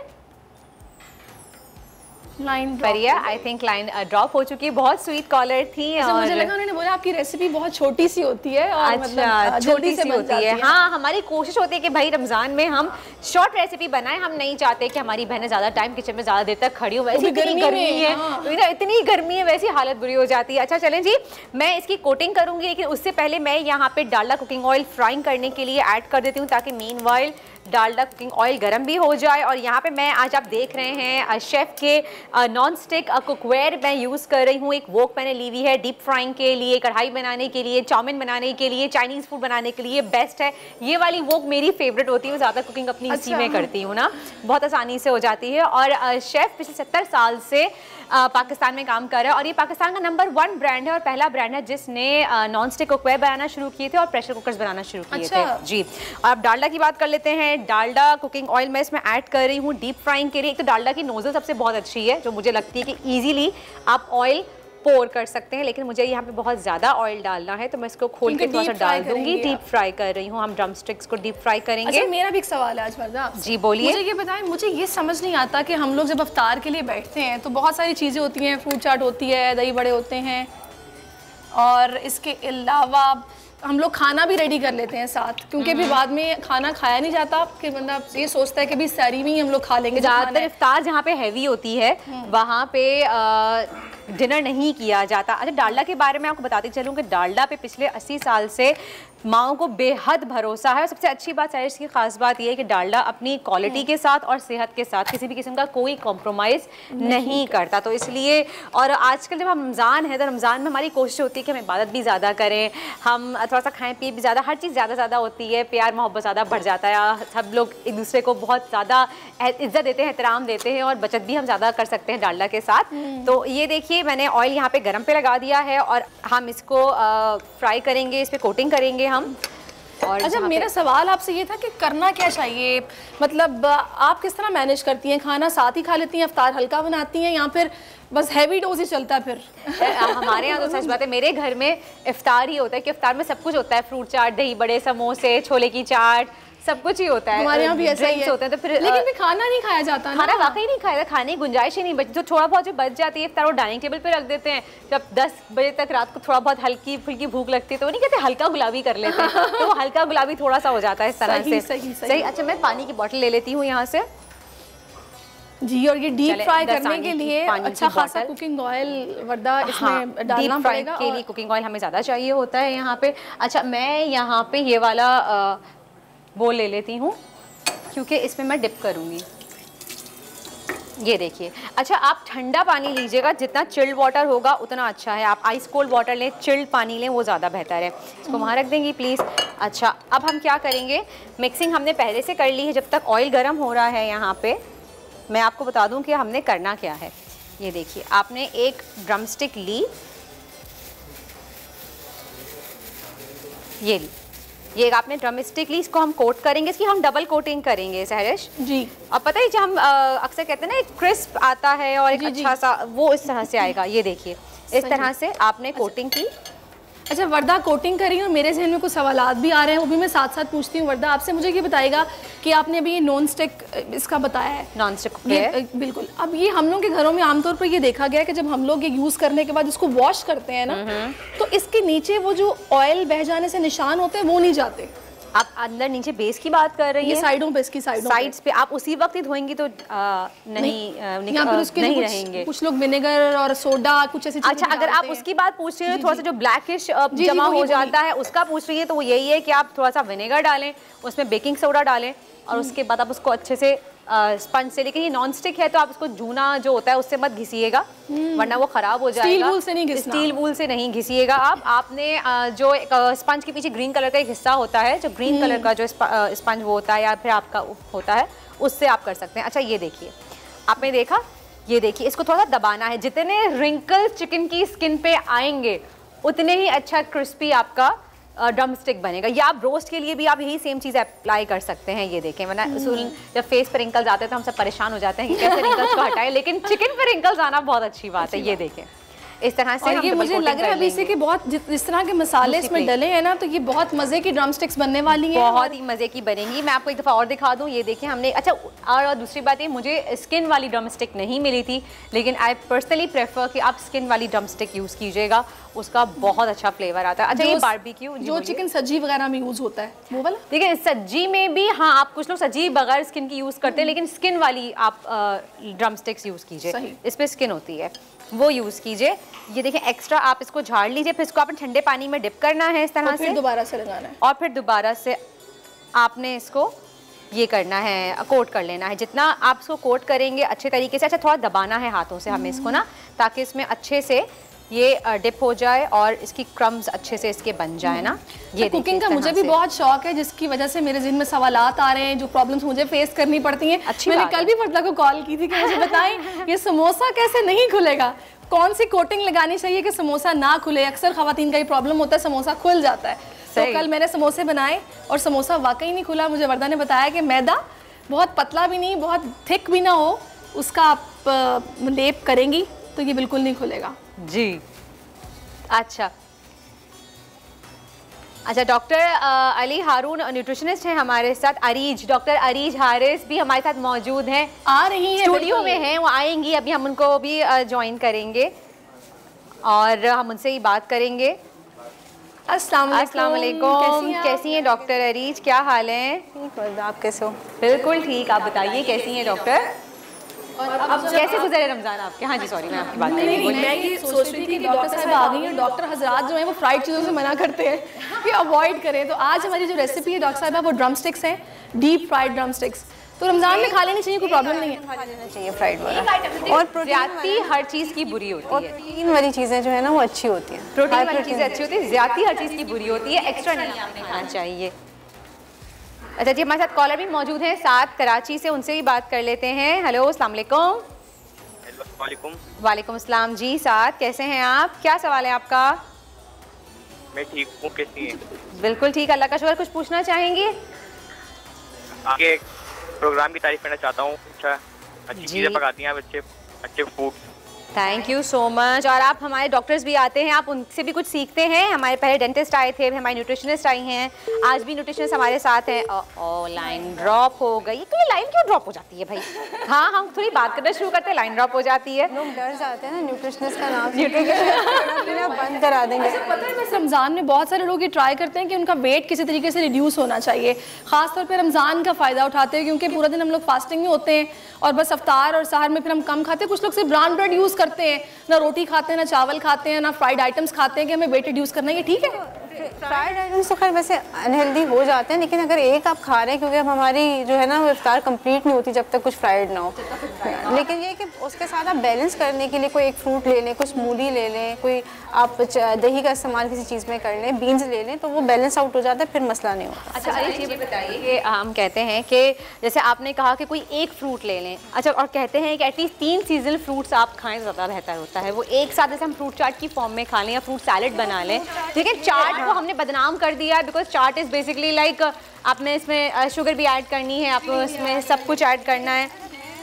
फ्रूट्स मिक्सिंग ऑफ फ्रूट्स मना करती हूँ, मना करती इस वजह से क्योंकि हर फ्रूट का एक ग्लाइसेमिक इंडेक्स होता है ना, तो जब हम वो इतने सारे मिक्सिंग करते हैं, हाई फ्रुक्टोज होता है, तो हमारी इंसुलिन स्पाइक्स आना शुरू हो जाती है। तो आप सीजनल फ्रूट्स आप ज़रूर लें, लेकिन इस तरीके से ले लें कि आप शहर में कोई चीज़ स्मूदी बना के ले लें, फिर एक फ्रूट आप इफ्तार में ले लें, फिर नेक्स्ट डे दूसरा कोई फ्रूट ले लें। तो इस तरीके से आप फ्रूट्स सारे लें, मना नहीं है, लेकिन आप अगर कोशिश करें तो फ्रूट्स अवॉइड करें, बहुत ज़्यादा मिक्सिंग ना करें, एक फ्रूट एक टाइम पे। तो हम कहते हैं फ्रूट चाट के बाहर गुजारा नहीं है, तो यानी कि अगर नहीं है तो कभी कभी आप एक फ्रूट खा सकते हैं। चलें जी। अच्छा, एक तो जिनको डायबिटीज़ है उनको शुगर लेवल बहुत बढ़ जाता है। अच्छा, अब तो ये भी है कि लोग बहुत डायबिटीज़ वाले जो लोग हैं वो रोज़ा भी रखते हैं, तो वो कैसे कंट्रोल करें अपनी डायबिटीज़ को या फिर अपनी शुगर लेवल को? हाइपरटेंसिव है, कोई भी किसी को अंडरलाइंग इशू है ना, हम कहते हैं फिजिशियन से अपने ज़रूर कंसल्ट करना, क्योंकि अगर आप ट्राई कीजिए, मैं यहाँ पे सॉस बनाने जा रही हूँ जी।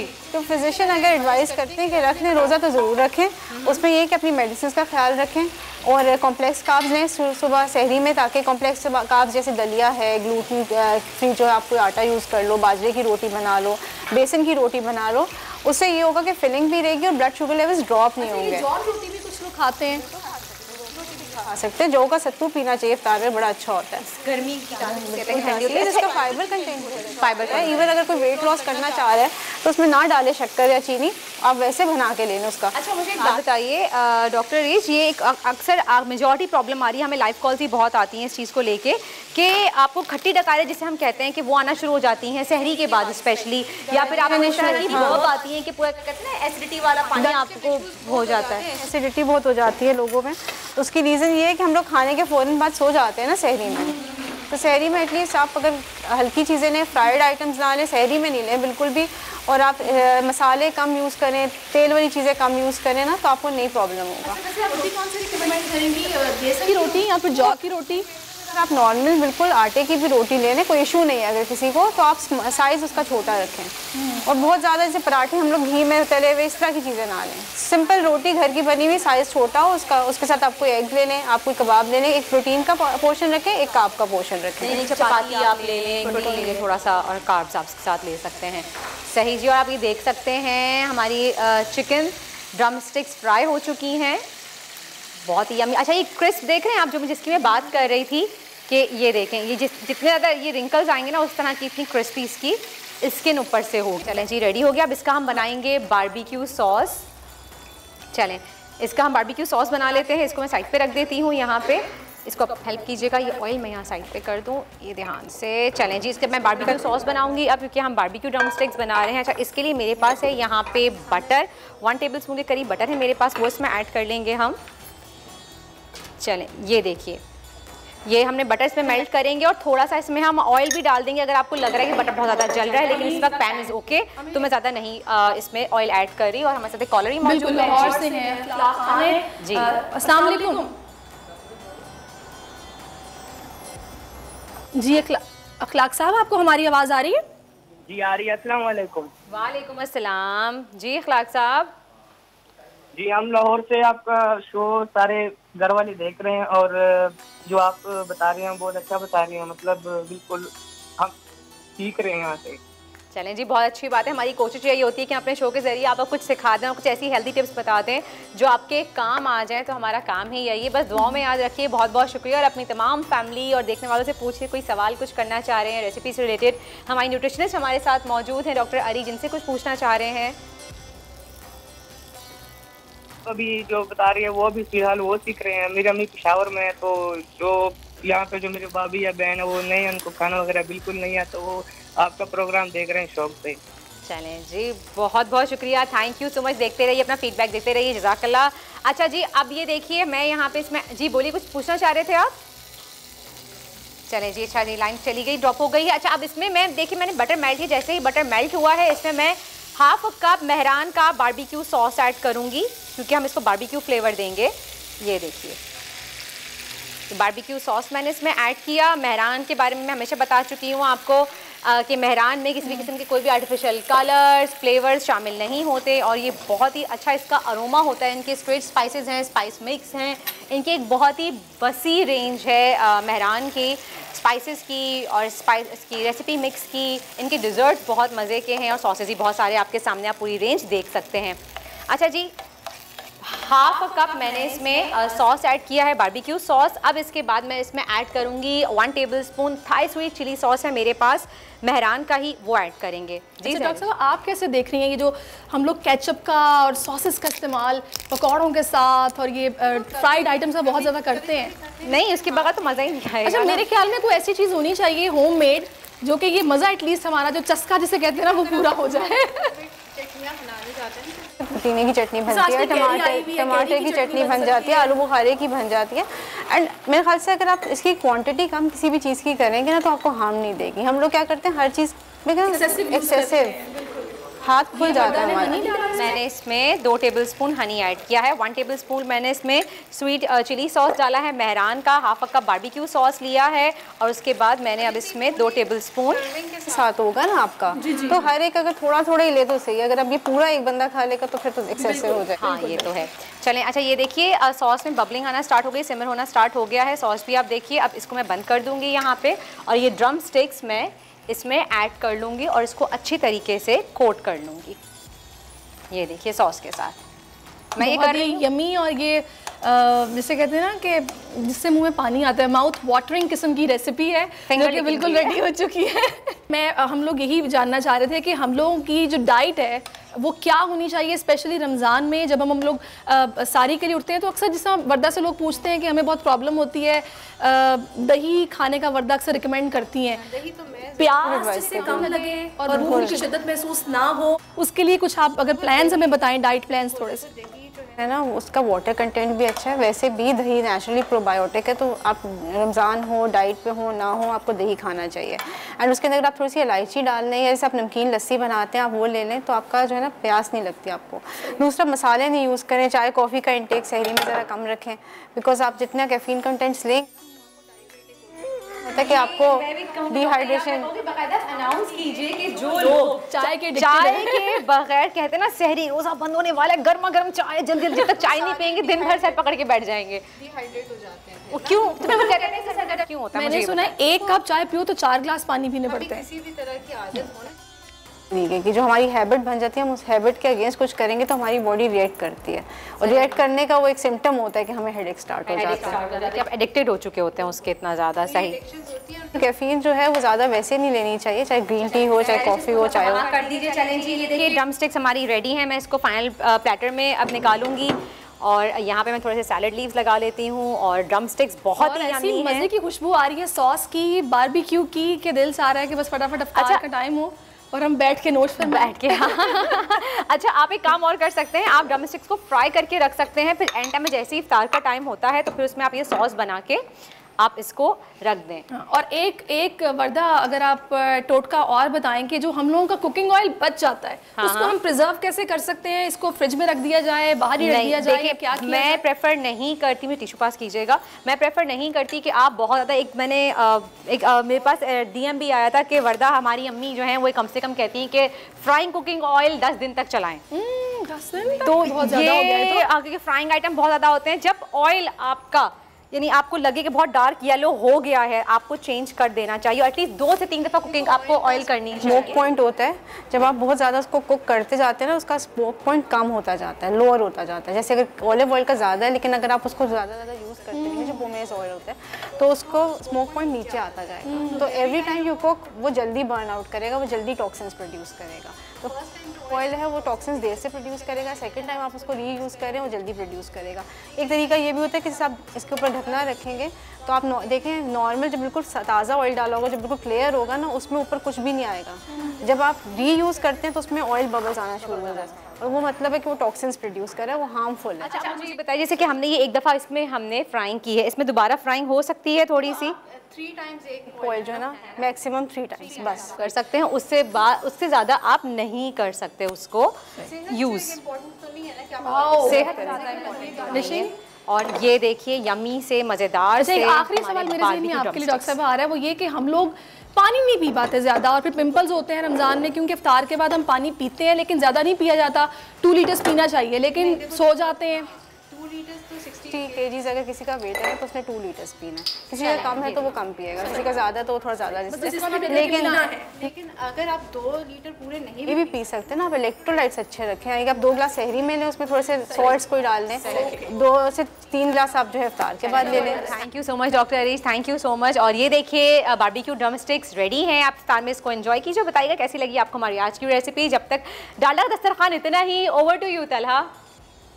बहुत बहुत शुक्रिया वर्दा एंड सैरिश। यकीनन पानी कम पीने से सैरिश को पिंपल्स का प्रॉब्लम हो रहा है, लेकिन अब डॉक्टर्स की रिक्वेस्ट तजवीज़ सुनने के बाद वो शायद इस प्रॉब्लम को ओवरकम कर लेंगे। हम बढ़ेंगे आगे और शामिल करेंगे एक सेगमेंट आलिम के बोल, और ये इसमें हमें ज्वाइन किया है मुफ्ती मोहम्मद नवीद अब्बासी साहब, इस्लामिक स्कॉलर हैं। बहुत बहुत शुक्रिया आपका अपने कीमती वक्त में दिया। साथ साथ मेरे साथ मौजूद है मोहम्मद हुसैन कादरी, नातखा हैं, उनसे हम नजराने अकीदत वसूल करेंगे आक़ा दो जहां सल्लल्लाहु अलैहि वसल्लम की बारगाह में।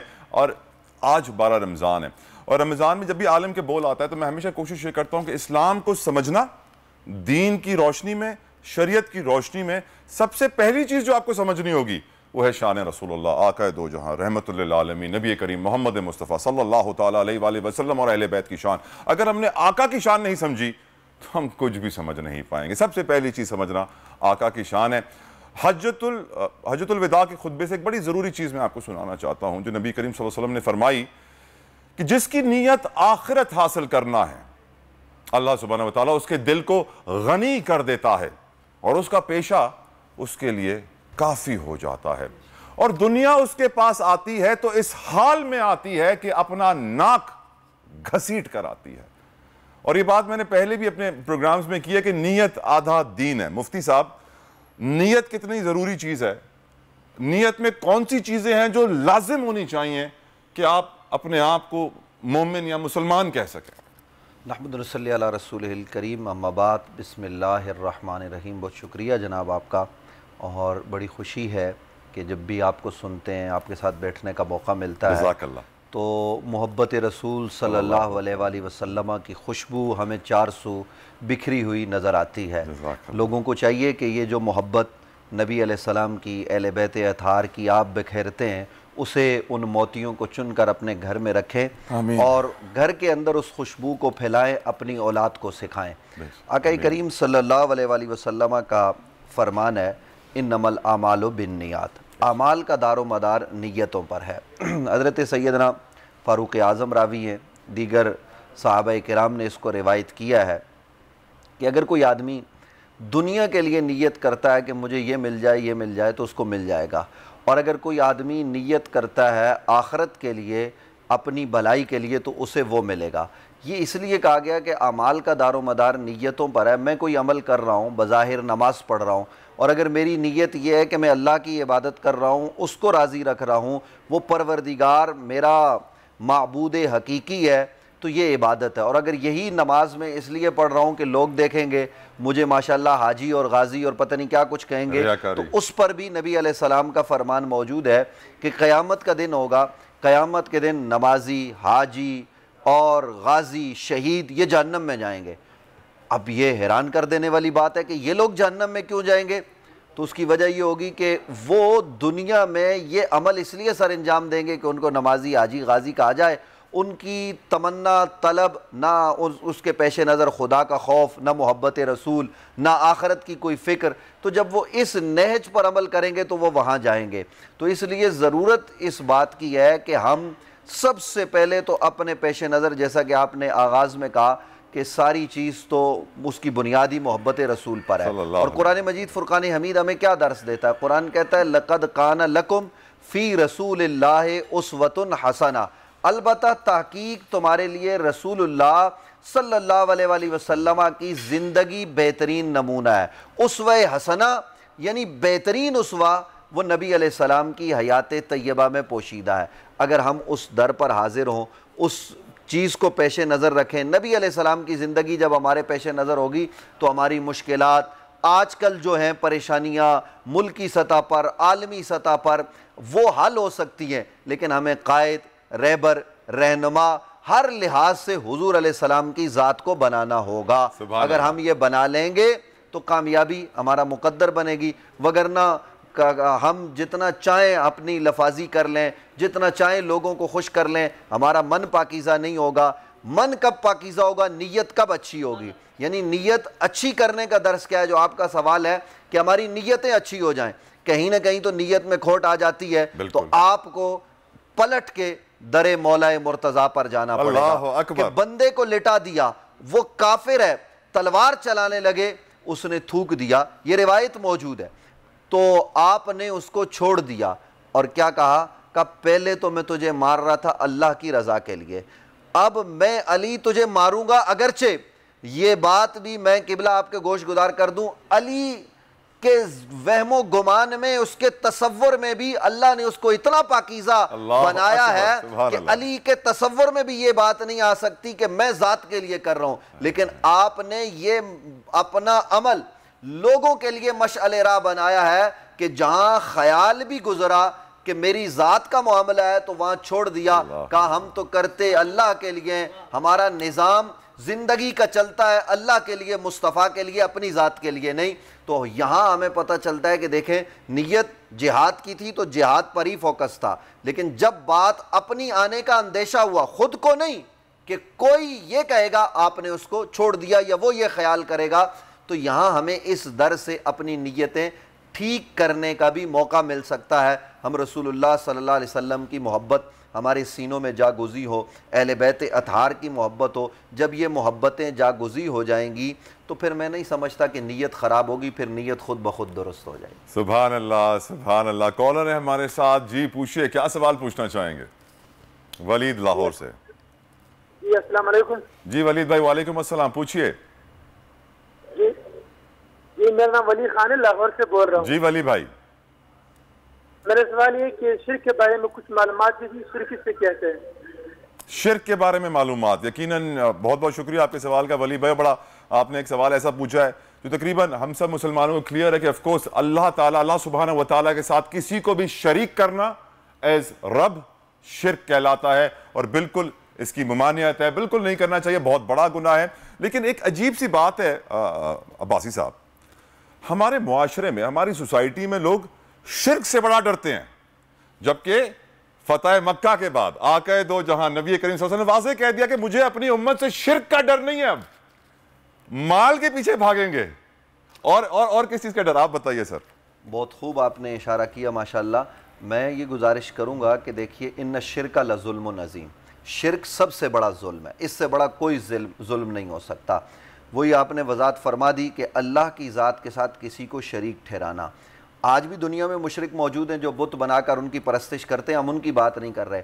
आज अलमिया ये है कि हम एक दूसरे को काफिर और मुशरिक कहने लग गए, और ये भी कमी है कि हमारे पास मोहब्बत रसूल मौजूद नहीं है, उस्वे रसूल पर अमल नहीं है। वगरना आप देखिए कि आका करीम सल्लल्लाहु अलैहि वसल्लम हर साल शुहदाए ओहद के मज़ारात पर जाते। इससे ये पता चला कि नेक लोगों की कब्र पर जाना, उनके मज़ार पर जाना, ये हुजूर की सुन्नत है। सुभान अल्लाह। हुजूर अलैहिस्सलाम तशरीफ़ ले जाते, हज़रत सैयदना फ़ारूक आज़म कहते हैं कि नबी अलैहिस्सलाम वहाँ जाके गुफ्तगू फरमाते। वो गुफ्तगू हमसे भी करते और हमें लगता कि नबी अलैहिस्सलाम कब्र वालों से भी बात कर रहे हैं। तो हज़रत उमर कहते हैं मैंने पूछा या रसूलल्लाह क्या ये बात सुनते हैं हम आपकी? हुजूर ने फरमाया उमर तुमसे ज़्यादा सुनते हैं। और फिर जब नबी अलैहिस्सलाम अपनी ज़ाहिरी हयात के आखिरी साल में शुहदाए ओहद के मज़ारात पर गए, और ओहद में कौन है? अहले बैत के अफराद हैं, सैयद शुहदा सैयदना हज़रत हम्ज़ा रज़ी अल्लाह तआला अन्हु, जिनके हवाले से हुजूर ने कसम खाई थी कि जिन लोगों ने इनका कलेजा चबाया है, जिन्होंने इनको शहीद किया है, मैं मोहम्मद बदला लूंगा। लेकिन आप देखिए हुजूर अलैहिस्सलाम के सामने जब वो आए, उन्होंने अपने हथियार फेंके, हुजूर ने कहा जाओ मैंने तुम्हें माफ़ कर दिया लेकिन मेरे सामने ना आना, मैं दोबारा मुझे अपना चेहरा ना दिखाना, इसलिए कि मुझे हमज़ा की वो शहादत याद आती है। ये नबी रहमत सल्लल्लाहु अलैहि वसल्लम का अंदाज़ है। तो आपने वो जो आखिरी खुतबा इरशाद फरमाया था वो ये था कि मुझे अपनी उम्मत में शिर्क का कोई डर नहीं है, मुझे इस बात का खौफ नहीं है कि अब तुम मेरे बाद अल्लाह के साथ किसी को शरीक ठहराओगे, इस बात का डर नहीं है। तो जब हुजूर ये ज़मानत दे रहे हैं तो हमें बात बात पर मुसलमान को, कोई मज़ार पे चला गया तो आपने मुशरिक कह दिया, कोई कहाँ चला गया। हाँ, हुजूर ने फरमाया कि मुझे इस बात का खौफ है कि मेरी उम्मत मेरे बाद दुनिया में मुब्तला हो जाएगी, दिरम और दरायर का जो है वो मामला। आजकल आप देखिए, अभी आप खबर सुना रहे थे, ये सब क्या है? ये हम दुनिया के लत पत में पड़ गए। हमारा असल में वो जो किबला है मोहब्बत रसूल है और किबला है मोहब्बत अहले बैत और सहाबा है, उससे हम दूर हो गए। अगर हम उस पर फोकस करें तो कामयाबी हमारा। सुभान अल्लाह। मैं चाहूंगा कि मुफ्ती साहब आप इस मौके का हम फायदा उठाते हुए लोगों को ये बताएं कि इस्लाम के बड़े गुनाह, मेरे ख्याल से 6 या 7 हैं, वो कौन से हैं मुफ्ती साहब? देखिए, गुजारिश ये है कि गुनाह हुजूर अनवर सल्लल्लाहु अलैहि वसल्लम ने हमें इससे बचने का दर्स दिया। सबसे बड़ा गुनाह वही है कि बंदा हो, इंसान हो और वो रब के साथ किसी को शरीक ठहराए, इससे बड़ा गुनाह नहीं हो सकता। लेकिन उसके बाद जब हम मुसलमान हो जाते हैं, कलमा पढ़ के दायरा इस्लाम में दाखिल हो जाते हैं, तो फिर बड़े बड़े गुनाह हैं जिनसे इज्तिनाब करने का, मासियत से बचने का, हमें ज़म से बचने का हुक्म कुरान ने भी दिया, नबी रहमत सल्लल्लाहु अलैहि वसल्लम के फरामीन ने भी हमें अता किया। उनमें क्या है? उनमें यह है कि अगर एक आदमी नमाज नहीं पढ़ता, ये बड़ा गुनाह है, लेकिन याद रखिए किसी का दिल दुखाना यह भी बहुत बड़ा गुनाह है।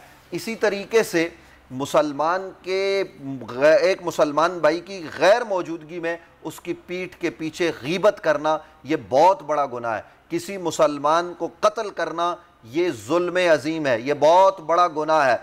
इसी तरीके से आप ज़रा अंदाज़ा लगाइए, किसी की कत्ल में मुशावरत में शरीक होना ये बड़ा गुनाह है, सूद बड़ा गुनाह है, जिना बड़ा गुनाह है, इस तरह के बड़े गुनाह हैं। लेकिन इन सारे बड़े बड़े गुनाहों की माफ़ी हमें मिल सकती है अगर हम अल्लाह के हुजूर तौबा करने के लिए हाजिर हो जाएं। अभी ये माह रमज़ान है, इनमें हाजिर हो जाएं। लैलतुल क़द्र की बाबरकत सातें आने वाली हैं, उनमें हाजिर हो जाएं। लेकिन मैं नाजरीन से एक बात कहूँगा, अपने दिल को साफ़ करो, अपने दिल में किसी मुसलमान भाई के लिए नफ़रत न रखो, किसी के लिए आपके दिल में कीना बुग़्ज़ न हो और उनकी पीठ के पीछे गीबत न करो, बुराई न करो। ये बड़े गुनाह हैं और ये हुकूकुल इबाद का मामला है। रब अपना हक माफ़ कर देता है, अपने बंदों का हक माफ़ नहीं करता। बात फिर वहीं घूम फिर के जाके ख़त्म होती है कि हमारा दिल साफ़ कैसे होगा?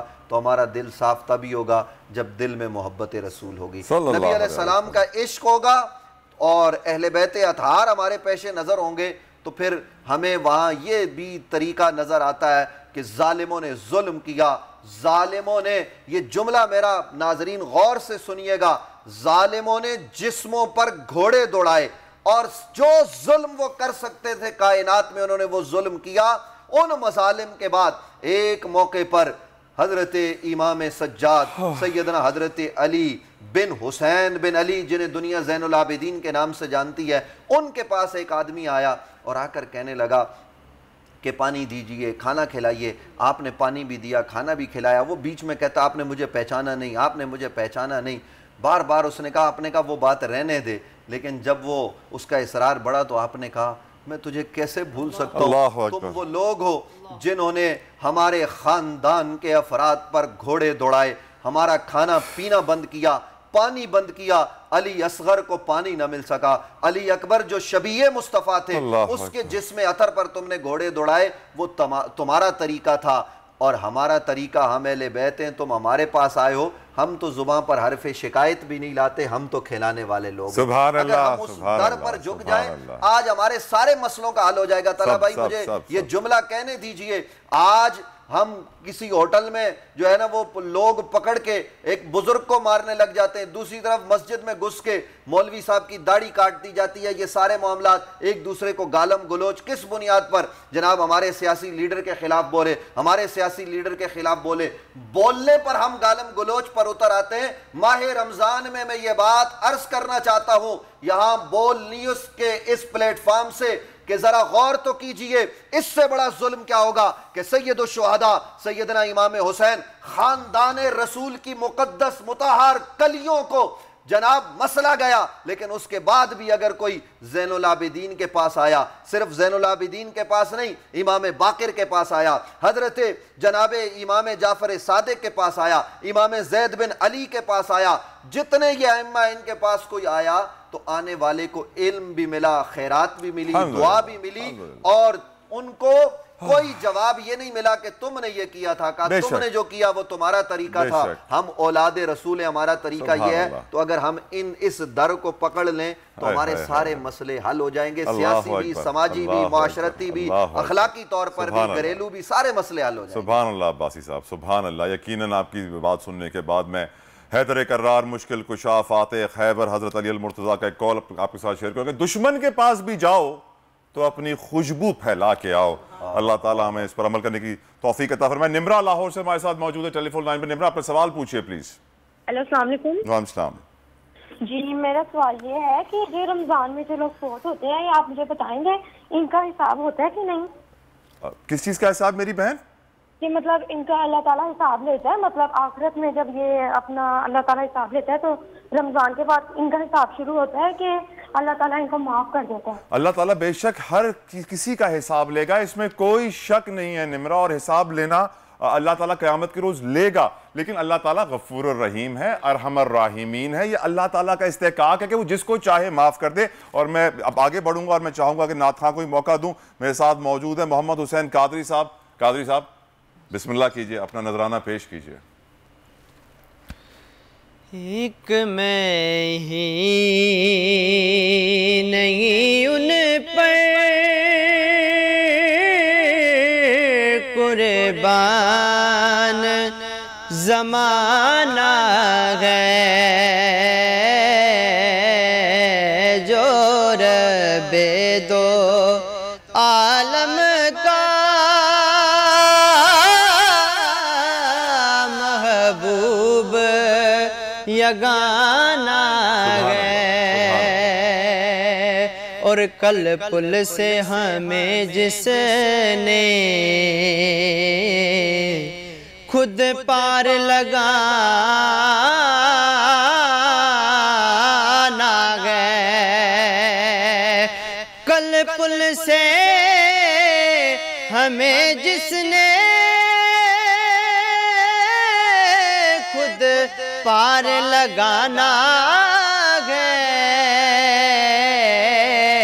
ज़हरा का वो बाबा हसनैन का नाना है, ज़हरा का वो बाबा है, हसनैन का नाना है। एक मैं ही नहीं उन पर कुर्बान ज़माना है, तो आलम का महबूब यगाना है। और आओ दर ज़हरा पर फैलाए हुए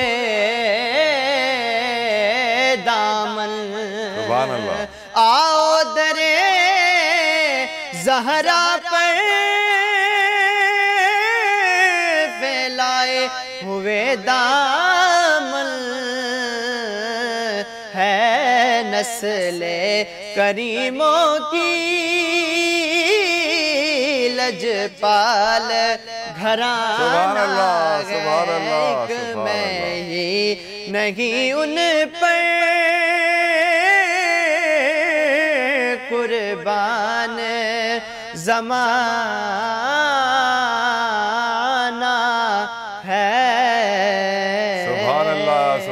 आका और पंचतन पाक आपका नजराना अकीदत अपनी बारगाह में कबूल करें। मैं बहुत शुक्रिया अदा करूंगा मोहम्मद हुसैन कादरी नाथ खां का, साथ साथ मुफ्ती मोहम्मद नवीद अब्बासी साहब इस्लामिक स्कॉलर हमारे साथ मौजूद थे।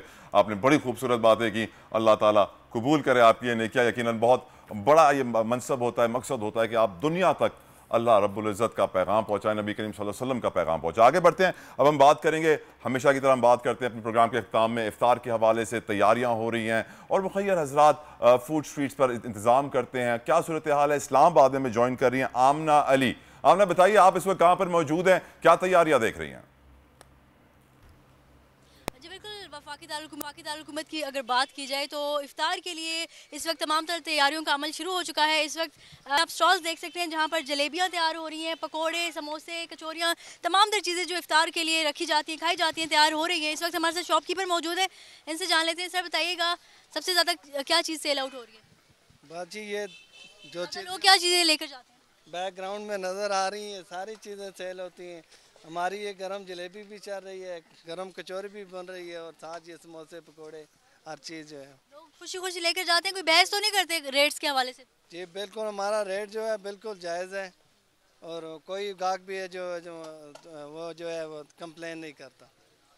जी बिल्कुल, ये आपने सुना। और इस वक्त आपको बताएं कि इफ्तार में भी कम वक्त रह चुका है, तो इस वक्त जो समोसे भी फ्राई किए जा रहे हैं, जलेबियाँ भी बन रही हैं और इस स्टॉल पे एंड तक जो है मुख्तलिफ एग्जाम की। राइट आमना, बहुत बहुत शुक्रिया। अब इस्लामाबाद से हमें अपडेट कर रही थी क्या क्या तैयारियां की जा रही हैं, वहाँ की सौगात क्या है और बहुत सारी चीज़ें हैं।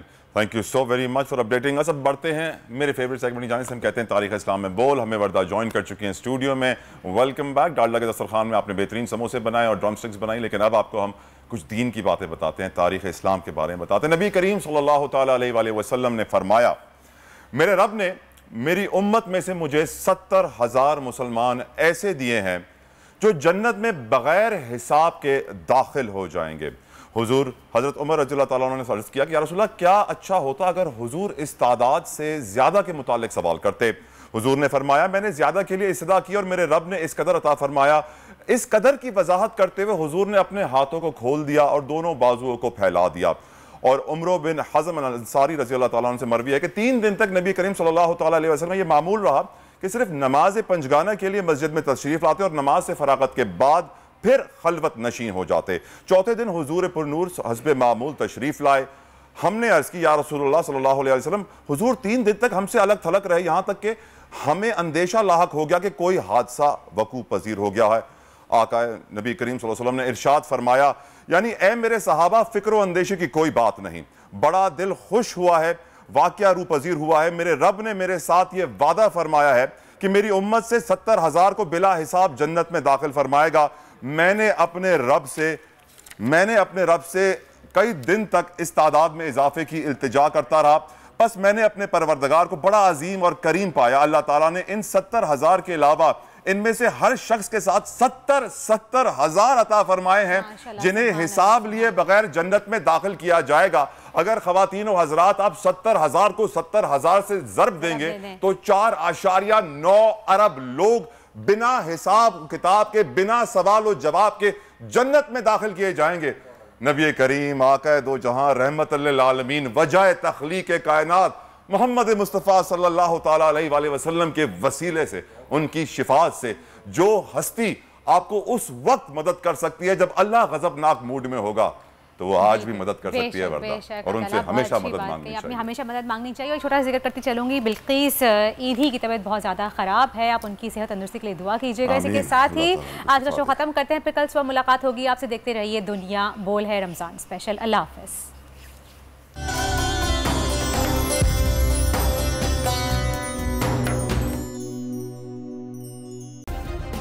सब्सक्राइब करें और बेल दबाएं ताकि कोई खबर रह न जाए।